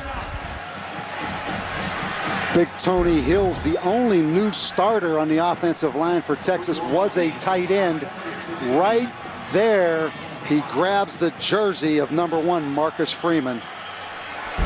Tony Hill's making one of his few starts that he's had an opportunity, but he did play quite a bit last year, filling in for Jonathan Scott in this game against Ohio State. And that's the first flag thrown against the Longhorns. 6 penalties against the Buckeyes for 40 yards tonight. 3rd and 15. Drops off the screen. Charles cuts off a blocker, but well short of the first down. It's exactly what Greg Davis wanted to avoid, getting off schedule with the down and distance with a young quarterback. You want to avoid 2nd and 8, 2nd and 9, 3rd and 11, 3rd and 13. Really gives you no opportunity to have a long drive, Coach. Penalties, and I think it's key right now for Texas. Mack Brown, get that offense together over there. Get Colt McCoy around his teammates, because right now you sense the lack of confidence in that Texas offense. Goes back to the interception to start the half. 4th down and 4, and Gonzalez will join up with Ginn. Johnson trying to kick it away from him, and this is by far his worst punt of the night, but it takes a huge Texas bounce, and Ginn's got it on a big hop. And down short of the 20-yard line. Well, a reminder that the season premiere of Grey's Anatomy coming up Thursday, September 21st, 9, 8 Central. Make a move with TV's hottest doctors to a new season and a new night. Grey's Anatomy. Now you're on the return.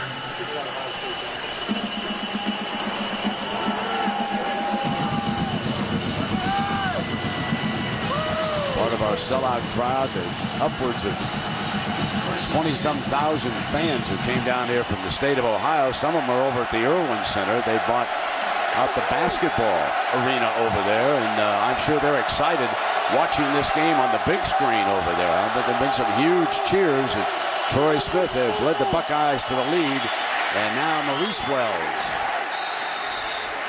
He'll get a series of downs here. Number 34, Michael Griffin, one of the Griffin twins, makes a stop. Kirk, see, Ohio State brought their band down here. One benefactor gave $225,000 to pay for the band's expenses.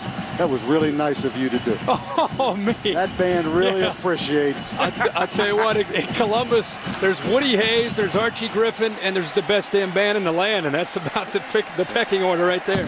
So you and Spielman went together for the $225,000. That's it? Score one for the coach. 7-7 into the 3rd. And Saturday Night Football presented by Southwest Airlines returns after this message and a word from our ABC station.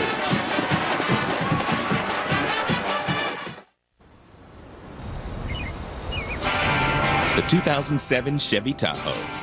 It has an available 320 horsepower. Give a little bit of my life for you. With the best fuel efficiency in its class. Tahoe, the power to give something back. That's an American revolution. Subway Dinner Theater presents The Unfed.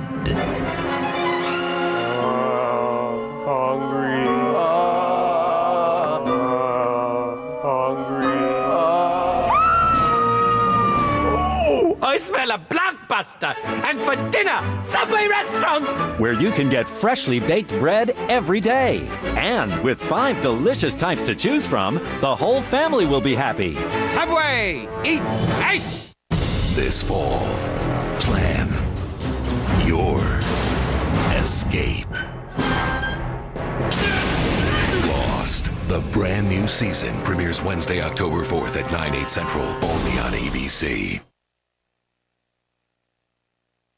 Shop dress man. Now at S&K, you can dress sharp and buy smart with 2 Kilburn & Finch suits, plus 2 shirts and 2 ties, all for only $2.50. Every girl crazy about a sharp dress man. Dress sharp. Captain, I've prepared you a nice salad.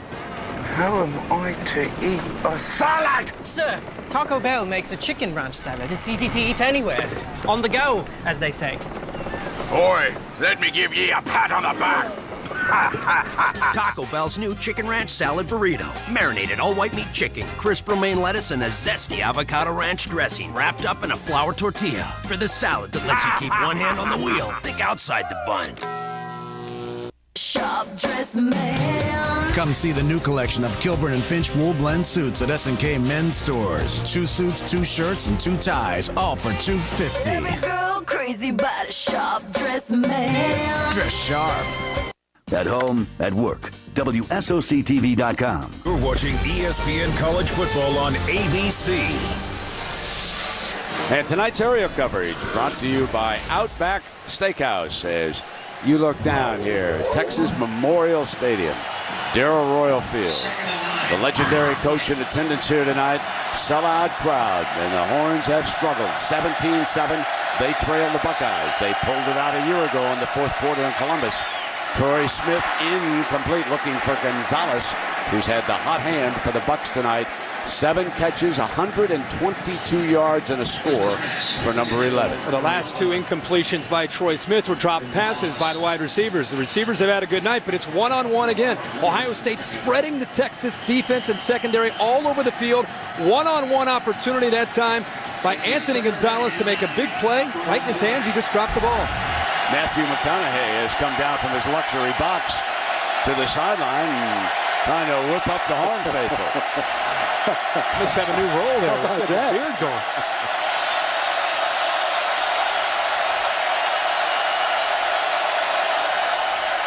Here's Troy on the move, and he'll just hike it out of bounds. Over there on that far sideline, Eddie George, of course, the Buckeyes' last Heisman Trophy winner, is in attendance, and so too is Chris Carter, their outstanding wide receiver. And there you see, look down at Eddie George there. He was their last Heisman Trophy winner. And I think there's Eddie moved on up the way. There's Chris.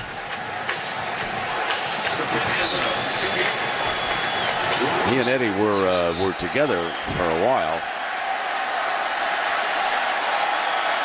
You really feel like Texas needs a spark in the kicking game to turn this game around.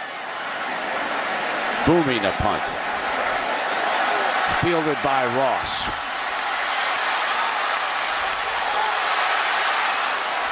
Short of the 40-yard line.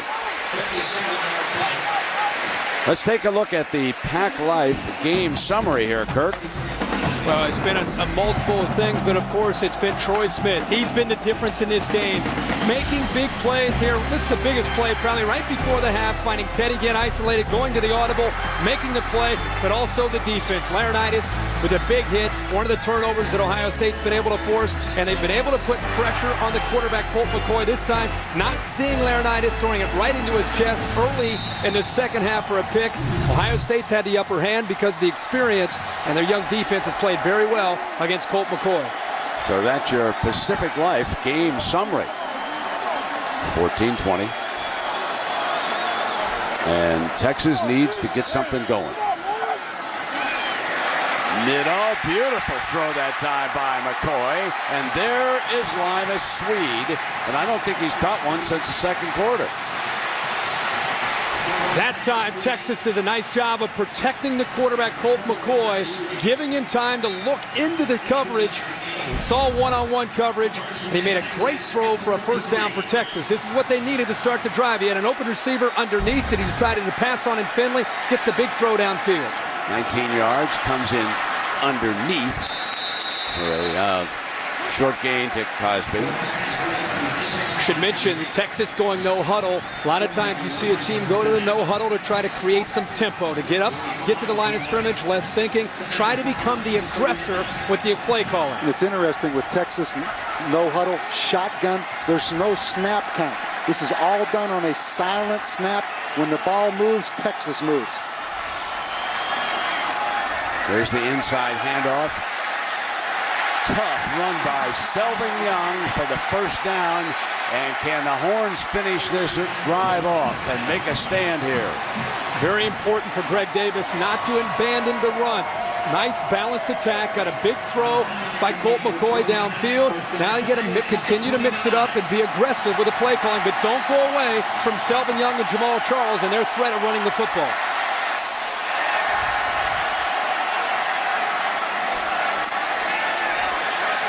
Going for it all. Swede grabs it. And a battle. Let's see. They're going to wave it off. Incomplete. We'll take a look at the replay. They ruled incomplete. Did not have possession. The two officials right there. You saw a good picture of them looking to each other. Boy, we've said, when are they going to get the football to Limas Swede? This time they try to take advantage of his great size at 6'5", going up and over Malcolm Jenkins, the best cover corner for Ohio State. Malcolm Jenkins actually takes the ball away from Limas Swede, and then when they fell to the ground, nobody had possession. By the time they did, they're out of bounds. And Limas Swede that time got away, Kirk, with putting his left hand on Malcolm Jenkins' shoulder and tugging him down a little bit. But what a great effort by Swede. Excellent coverage by Malcolm Jenkins. He deserves all the credit in the world on that play. Second down and 10. Sticking with the conservative call after going for all of it. So in this sequence, Marcus Freeman and Laurinaitis making the stop for the Buckeyes. This will put them in 3rd and long.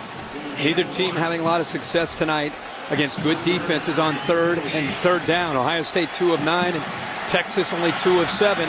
Again, the young quarterback, how does he handle this situation here, Coach, on 3rd and long? And keep in mind, Vince Young's not here, Kirk, but Texas has won 21 straight ball games. This team ain't going to go away now. Down by 10, they would even take a field goal in this situation if they can get a little bit closer now. They're going to drop it off to incomplete as Selvin Young looked downfield and dropped it. Let's see if they're going to try a long one with Johnson. I think I see Greg coming onto the field. He's out of Georgia. Remember, transferred here from Vanderbilt. He was a freshman All-American. Brent, really good decision by Colt McCoy. You could see that he looked downfield. He wanted to squeeze it into Finley, the tight end. But because Ohio State dropped the defensive end, Golston, it opened it up to the outside. If Selvin Young makes that catch, he has a shot at a first down. Jordan Shipley is the holder. This is a 45-yarder. No good. Not even close. And a big miss at the 12-18 mark of the 4th quarter because they stayed back by 2 scores. The hold was fine. Just pulled it off to the right.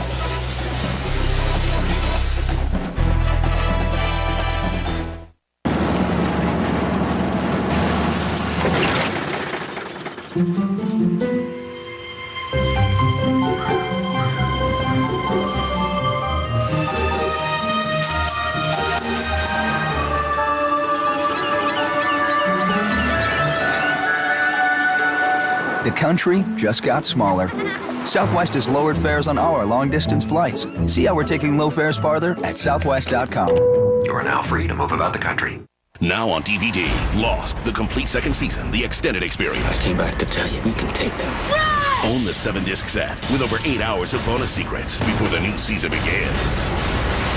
Lost, the complete second season. Own it today.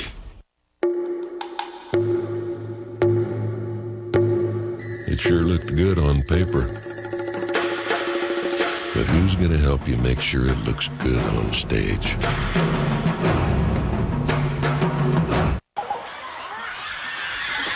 How long is this thing? I don't know. Now, come on, get to the good stuff. Oh, stop. There it is. Oh, that's it. Wait, here it comes. Nice. Look at that. I could watch that all day. One more time? Sure. So I get football 24/7 with Dish Network. 24/7. Come on, man, you gotta feel it. I feel it. No, you have got to feel it.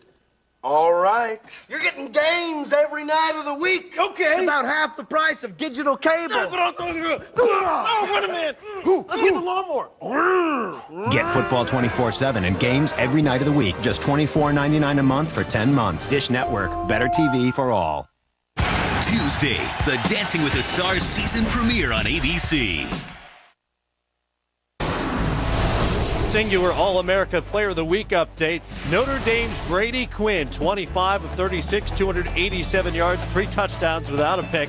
Alana Quinn, all Irish. Text VOTE 87654 and your Singular wireless phone to vote. And with that strong performance by Notre Dame, the vote following this game in the 2 polls is going to be interesting. If this stays, you would expect Texas to drop a couple of spots. But does USC move to 2, or does Notre Dame jump back up? The vote this week going to be very interesting. And the Buckeyes go to work on the clock, which brings up something that Mac Brown dislikes intently. And that is the clock starts after a change of possession. So down by 2 scores now with 11:50 to go. You know, Bob Davie, you have been there, the pressure that this puts on your offense when you're trying to play catch-up. And particularly because, Brent, Ohio State has the ability to play with a fullback in the game, line up and run the ball. Here they're going back to their normal one-back spread. But Ohio State can pound it a little bit. They're not just a conventional spread offense. But with Troy Smith and his experience, would not be surprised to see them continue to be aggressive even as the clock dwindles down. 2nd and 9. Putting it into Ginn's hands. Can Ginn get the first down? He does.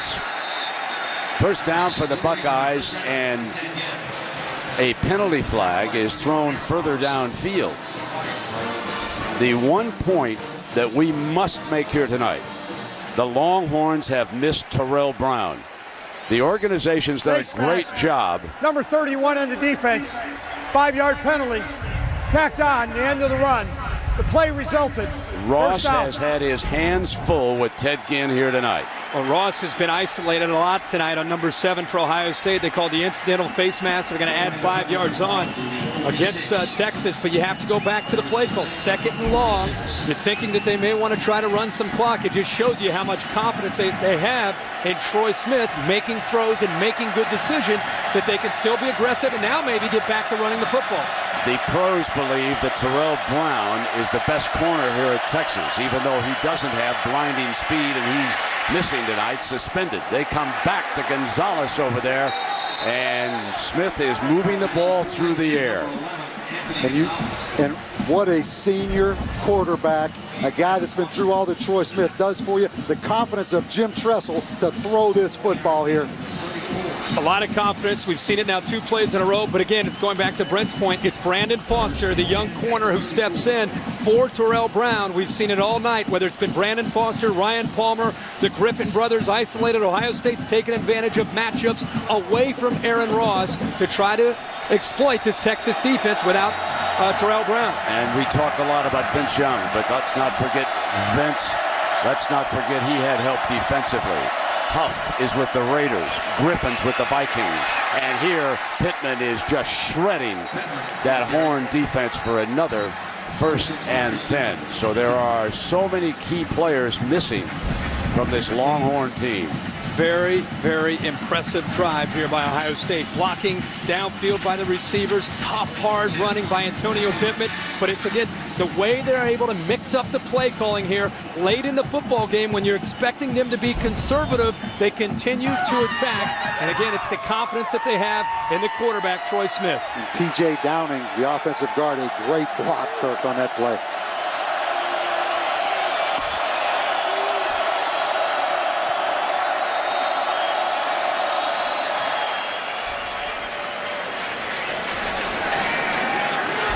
False start, 75 offense, 5-yard penalty, still 1st down.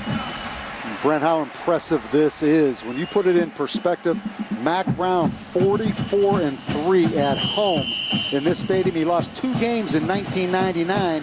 His 2nd year, 44-3 in Austin. It's like he took a shot tonight. Yes. He's working hard tonight. This is a real struggle. You know, he had knee replacement on that left knee, and watching him in practice, he had to use a golf cart. He's had a little bit of hard time moving around, and I'm sure it's difficult standing down there on the sideline, especially the way they're playing. There's the penalty flag thrown by the umpire, and you all know what that means on this play. 9:33, the Buckeyes working on that clock.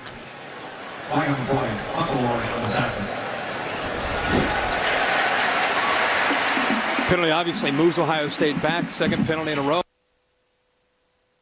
As we continue to talk about Terrell Brown, it's not just physically losing Terrell Brown, it's miscommunication in that secondary. Every time they're dropping back to throw, they're open receivers downfield. Holding, offense, number 50, 10 yards, previous spot, still first down. And that's Doug Dadish, the senior center from Warren, Ohio. Earlier it was the sophomore tackle, Alex Boone, and moved over to that left tackle spot. Dadish moved off of it to center. And so Boone has not graded out as an A tonight, but he has a tremendous upside. He was at one of the very top offensive linemen in that class that was recruited. Both of these schools recruit so many outstanding football players. First and 25. The toss to Pittman. Trying to stay in bounds. The clock continues to run. There comes the penalty flag and a face mask. Roderick McElroy grabbing the face mask. Number 38, you can see him shaking his head knowing what happened. Well, if it's a personal foul, they're going to be kicking themselves after Ohio State had two miscues with penalties of their own. Personal foul, face mask, number 38 on the defense. 15 yards, tacked on the end of the run. Automatic, first down. McElroy gets out there, but he holds on to that face mask of Pittman and pulls. Anytime you pull and there's an official there, it's not only a face mask, but it's 15 yards in the first down. And the freshman Roderick McElroy, Kirk, getting the start tonight because the junior Drew Kelson couldn't go, but that is a huge personal foul. Ohio State was almost back to the point where they were probably ready to settle maybe for a field goal. But now the first down.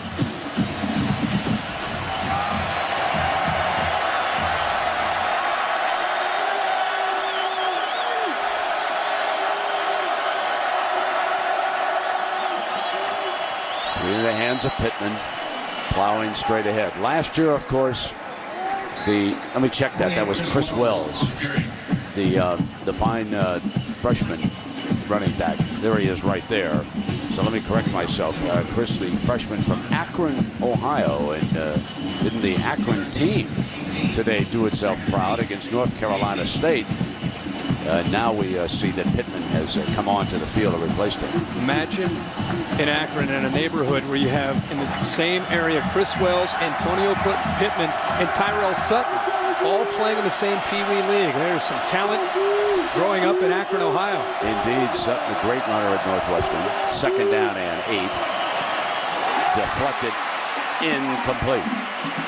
And that was Brian Robison doing what he does best. One of the more athletic defensive linemen in the country, jumping up and knocking it down. And Jim Tressel now,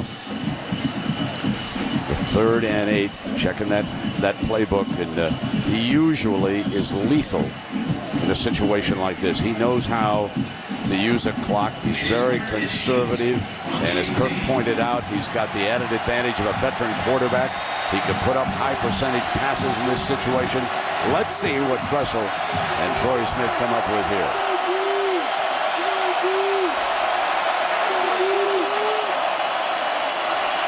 They're going to throw for it. First down, Buckeyes inside the 10-yard line. And number 80, Brian Robisky, the sophomore, Cleveland, makes the play in the first down. And you have to love that Brian Robisky, Kirk, comes back after dropping the ball on the critical 3rd down earlier. And how about the confidence to throw the ball again in that situation? Troy Smith, the confidence, they're aggressive again, but going back. I hate to continue to pound on this, but Brandon Foster, Griffin, we've seen that this time falling down as he's in coverage on a big 3rd down play. Brandon Foster just lost his footing and it allowed Robisky to pick up a first down.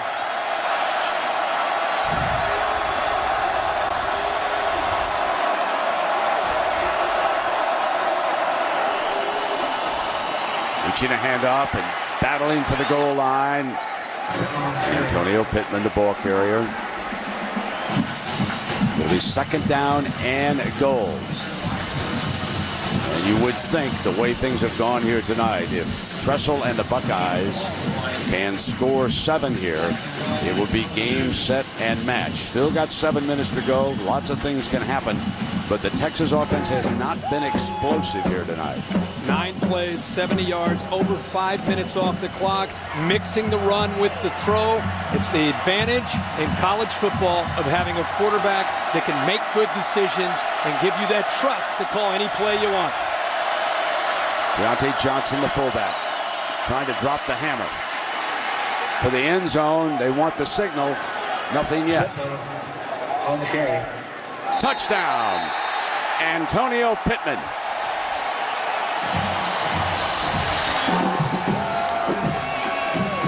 And the Buckeye Nation has this one in hand now. It would take a Texas miracle to pull this out. Boy, great effort here, Brent. Inside here, just a good push by the offensive line, some penetration by Killebrew, but hard running that time, and he gets the push. And Pittman shows he has the toughness when he gets down to the goal line to get it ball into the end zone. Now, this is one that they should review to take a look to make sure that the ball broke the plane as the officials come in. And remember, Mack Brown cannot challenge it. He'd already used his challenge. Petrie tacks on the extra point. 24-7. So we go back to the point we made earlier in this game. You want to take that challenge to the fourth quarter. Even if you were going to lose it, make sure you got it, just in case. It's too small. Car's too small. Autoclaustrophobia. It's taken a devastating toll. But its days are numbered, thanks to the all-new Nissan Versa. Versa treats small car symptoms with best-in-class interior space. Now this is roomy. Versa lets you be carefree and hands-free with Bluetooth technology. I like that. Versa will help you take control of autoclaustrophobia today. Ask your Nissan dealer if Versa is right for you. You're so cute. Get full from Taco Bell's value menu. Bruno, what is the holdup? I'm full. Not possible.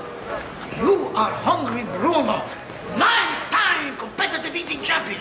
You don't get full. 80 half-pound burrito for warm-up. Hungry Bruno, fool! Introducing Taco Bell's half-pound value menu lineup. Now fill up on any of 3 hefty half-pound burritos to keep your stomach and your wallet full. Think outside the bun. This premiere is huge. Gotta see this in high def. Hear what everyone's saying about the HD movie event of the season. It portrays our kind in a positive light, which is nice. We're getting ready for the big premiere on Comcast. Jerry is an HD freak. Can't wait. It's gonna be amazing. The Chronicles of Narnia, The Lion, the Witch, and the Wardrobe. See the HD premiere at Stars HD On Demand, only with Comcast Digital Cable. It's Comcastic.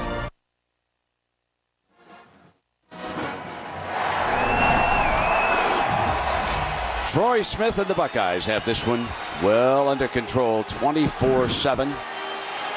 Dominated. You go back to the key play in this game, and it well could be Laurinaitis forcing a fumble very early in the game, but it looked like the Longhorns were going to strike. And Eddie George, the last of the Heisman Trophy winners, enjoying this one down on the sideline. Having a little fun with the Texas fans. Why not? And one thing all those NFL players say, and the Texas players were talking about this yesterday, all those guys in the NFL call back and say, look, the best time you're ever going to have is when you're in college. Exactly. No doubt about it. Justin Blaylock, the right tackle who we're going to see coming out here, he certainly talked to Roy Williams, he told us, and that's one of the reasons why he came back. 24-7, 6:27 to go. Number 1 in control, the Ohio State Buckeyes, and they're going to be challenged for a title all the way this year. No. It's too small. Autoclaustrophobia. It affects more people than you think. Oh. But there's hope on the horizon, and it's called the Nissan Versa. Versa provides relief with best-in-class rear seat legroom. Versa keeps you going for over 400 miles on just one tank.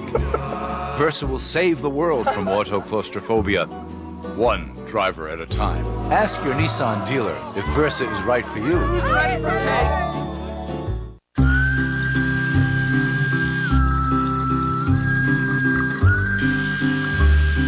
Don't forget about us, TV.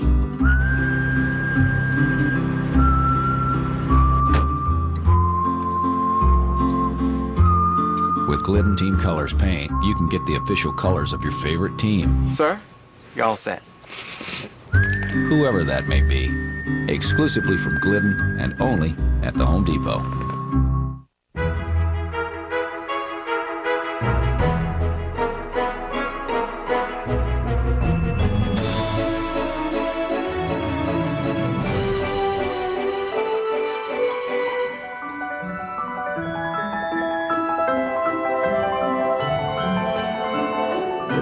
What if you could get rid of the things you don't like about credit cards? The hype, the confusion. What if you could start over, and this time, do it right? Live Tuesday, all of America will be doing it. 11 competitive stars in a 2-hour season premiere. That was supersonic. Dancing with the Stars, live Tuesday, 8, 7 Central, only on ABC.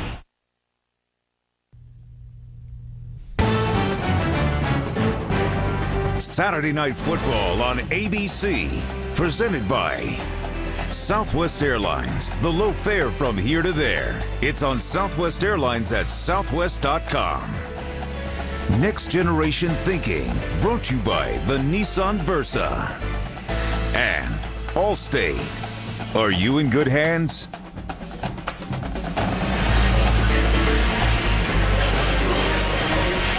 Tonight's aerial coverage has been brought to you by Outback Steakhouse. Mac Brown told us a little anecdote about the President of the United States, President Bush. He's a big, big Texas fan, and he likes to go to bed early at night, and the Rose Bowl was still unfolding. He tried to go off with about 7 minutes to go, and he got up and he had to watch the rest of the game. And I dare say tonight in the White House, he's tucking himself in, folks.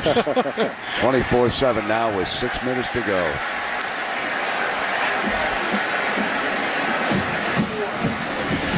You know, what concerns you if you're a Texas fan is not only losing this football game, but look at the production that they've had in the past under Mac Brown. And a lot of that had to do with the way they were able to get it done with Vince Young and being very versatile. But the thing that I've seen tonight, playing at home, they didn't show as much fire and intensity as they played with last year. Now, we're going to say that's all because of Vince Young?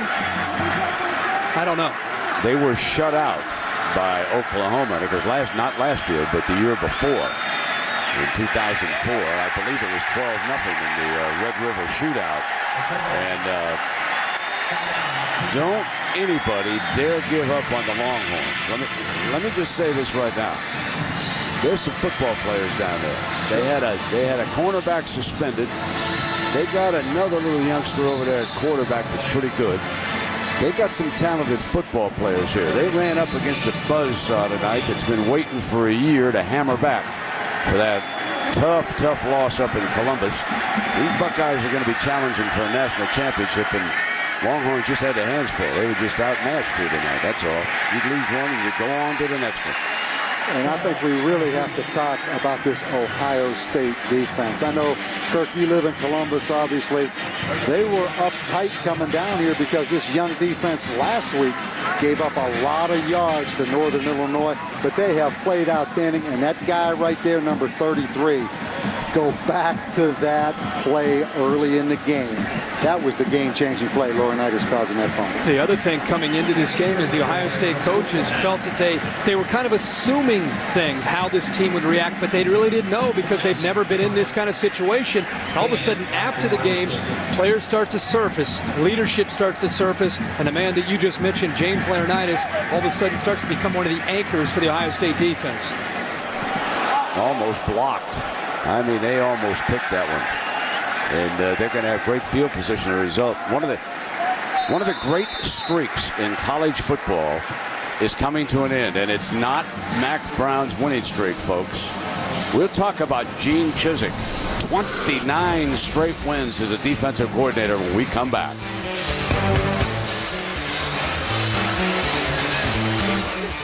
Why you always get the front seat? Because I have the higher education. I took honors classes. Hey, it's Bobby Bowden. I'm gonna touch him. Now would be a good time to have accident forgiveness. I'm still gonna touch him. Part of Allstate Your Choice Auto Insurance. Are you in good hands? That wasn't him. But you still touched him.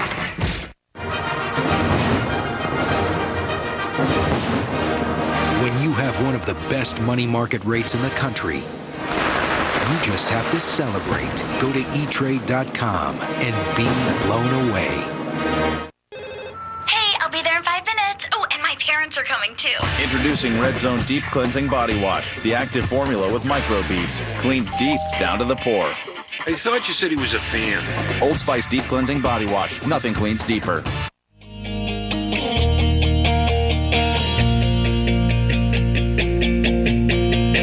One by one, they're coming.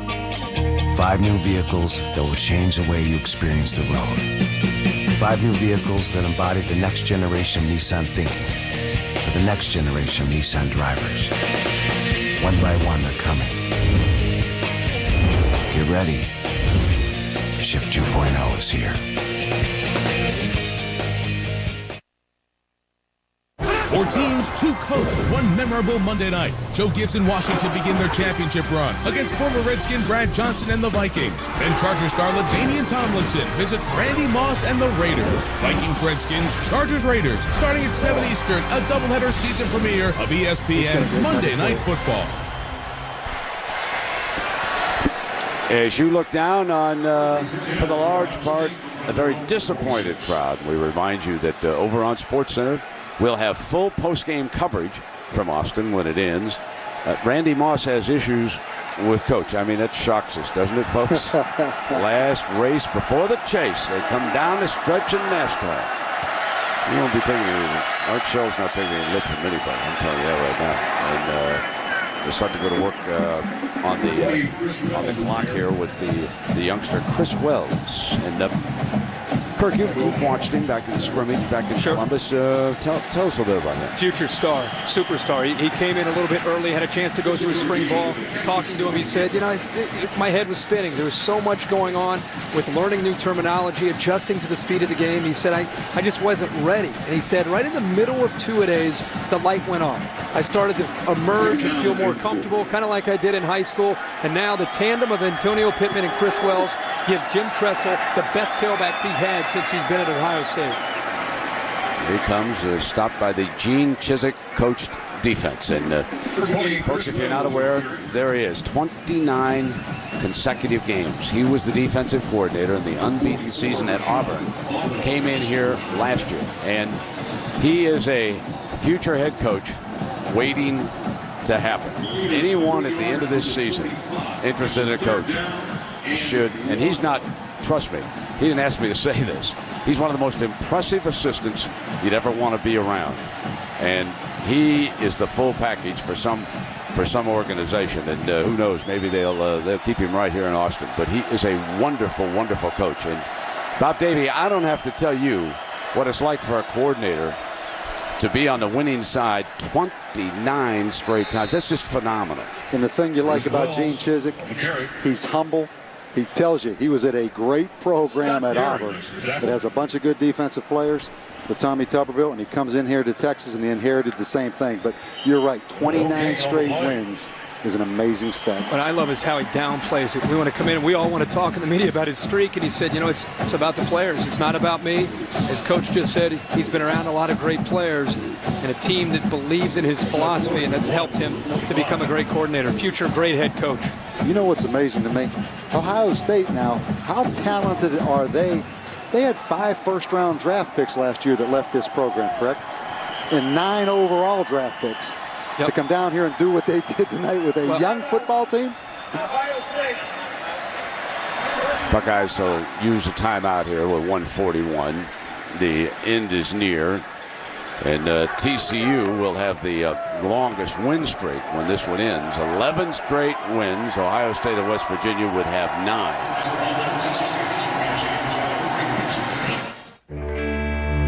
It's a place that breathes life into ideas. A network for the creative thinkers, entrepreneurs, and pioneers of tomorrow. Is it any wonder that sitting at its center is a university whose sole purpose is helping people discover theirs? We're Texas. What starts here changes the world. 24-7, and Kirk, you just handed me a great note here. If Texas doesn't score the first time ever that a number 1 has gone on the road and held a number 2 to single digits. Team breaking in 9 new defensive starters, goes on the road, holds Texas so far to 284 yards of total offense and 7 points. An impressive and amazing feat by this Ohio State defense. We've talked a lot about Gene Chizik, but Jim Haycock on the other side, defensive coordinator, did a great job for Ohio State. Well, today's Chevrolet players of the game. There they are, the 2 quarterbacks, Troy Smith, Colt McCoy. Troy had a huge night, 259 yards and 2 touchdowns. In recognition of their efforts, Chevrolet will make a $1,000 contribution to each university's general scholarship fund. What a big night for Troy Smith and the Buckeyes. We may have differing opinions up here about the Heisman after 2 weeks, but the reason Troy Smith is a Heisman candidate over his own teammate Teddy Ginn is because the way he provides leadership and because his hands are on the football every single play for this Ohio State offense. And my thoughts go to Colt McCoy, a happy-go-lucky, kind of bright-eyed guy. Everything's going great. Everything's going wonderful. He will now find out what it's like to be a major college quarterback in a place like Austin, because I don't care how much they love the name, the heat will start to happen right now on this kid. We'll find out how he responds after this game. What was the name of the town? Tuscola. He went from Tuscola to all of a sudden the big stage. So we want to take a quick look at the ESPNU All-State Standings review, because I mentioned earlier Notre Dame's going to jump a very, very impressive win. USC could jump up to number 2. We'll be out there in the Coliseum, Nebraska, USC next week. All right, Kirk, you got to vote. What are your thoughts? I'm gonna keep Ohio State obviously at 1, but Notre Dame was 2 for me last week, so Notre Dame for me will be 2, and then USC at 3 with Auburn at 4. I got to teach him how to promote the upcoming game, Bob. So you're leading me towards USC? USC. Are you going to tee me up on USC now? Go Trojans. You know, there's some things that Lee Corso hasn't taught him yet. You know, a little tease there? There's a first down and Self and Young out to the. This was great fun this week, and I'll tell you, Kirk, nobody works any harder in college football than you do. I can't believe your schedule. And Bob, we look forward to seeing you out on the West Coast. We had great fun with this. It's such a wonderful staff to deal with. Folks, I'm at practice the other day waiting for Max to come out. Here comes the golf cart, and guess who's sitting next to him? There's Bob Davie, man, over there. He and the coach are coming to practice together. That was pretty good, I think. Yeah, until you pushed me out, yanked me out, and jumped on the cart. There's the swing incomplete now. So Troy Smith is the hero of the night, and boy, he's put together some great games. It's wonderful to see this progress of a young man. You know, some youngsters don't make it; they fall by the wayside for whatever variety of reasons. And but this young man hung in there, took his punishment, came back better than ever. It's terrific. Start looking at the big picture now for Ohio State. It's a non-conference game. You know, conference games always matter, but you start thinking about a chance to maybe run the table, and they have some big games coming up on the road later that we'll probably have a chance to see them playing. You bet. And they'll have a dandy to go down to Iowa City. There's a back with a great future. Huh? Charles has got that little burst, Bob. It won't be long before he takes one to the house against somebody. They play Rice, I believe, don't they? Next week. Go ahead. You know what's great about him is you think about him being a track guy running a 10-100, but he doesn't play football. He's a football player who happens to show up and is able to run a 10-1. He is not a track guy. He is a tough football player. Well, they found another star linebacker, didn't they? Sure did.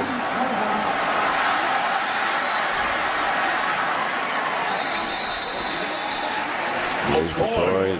Laurinaitis is there. Pops will be proud of him tonight. Kirk, you played in a lot of big games.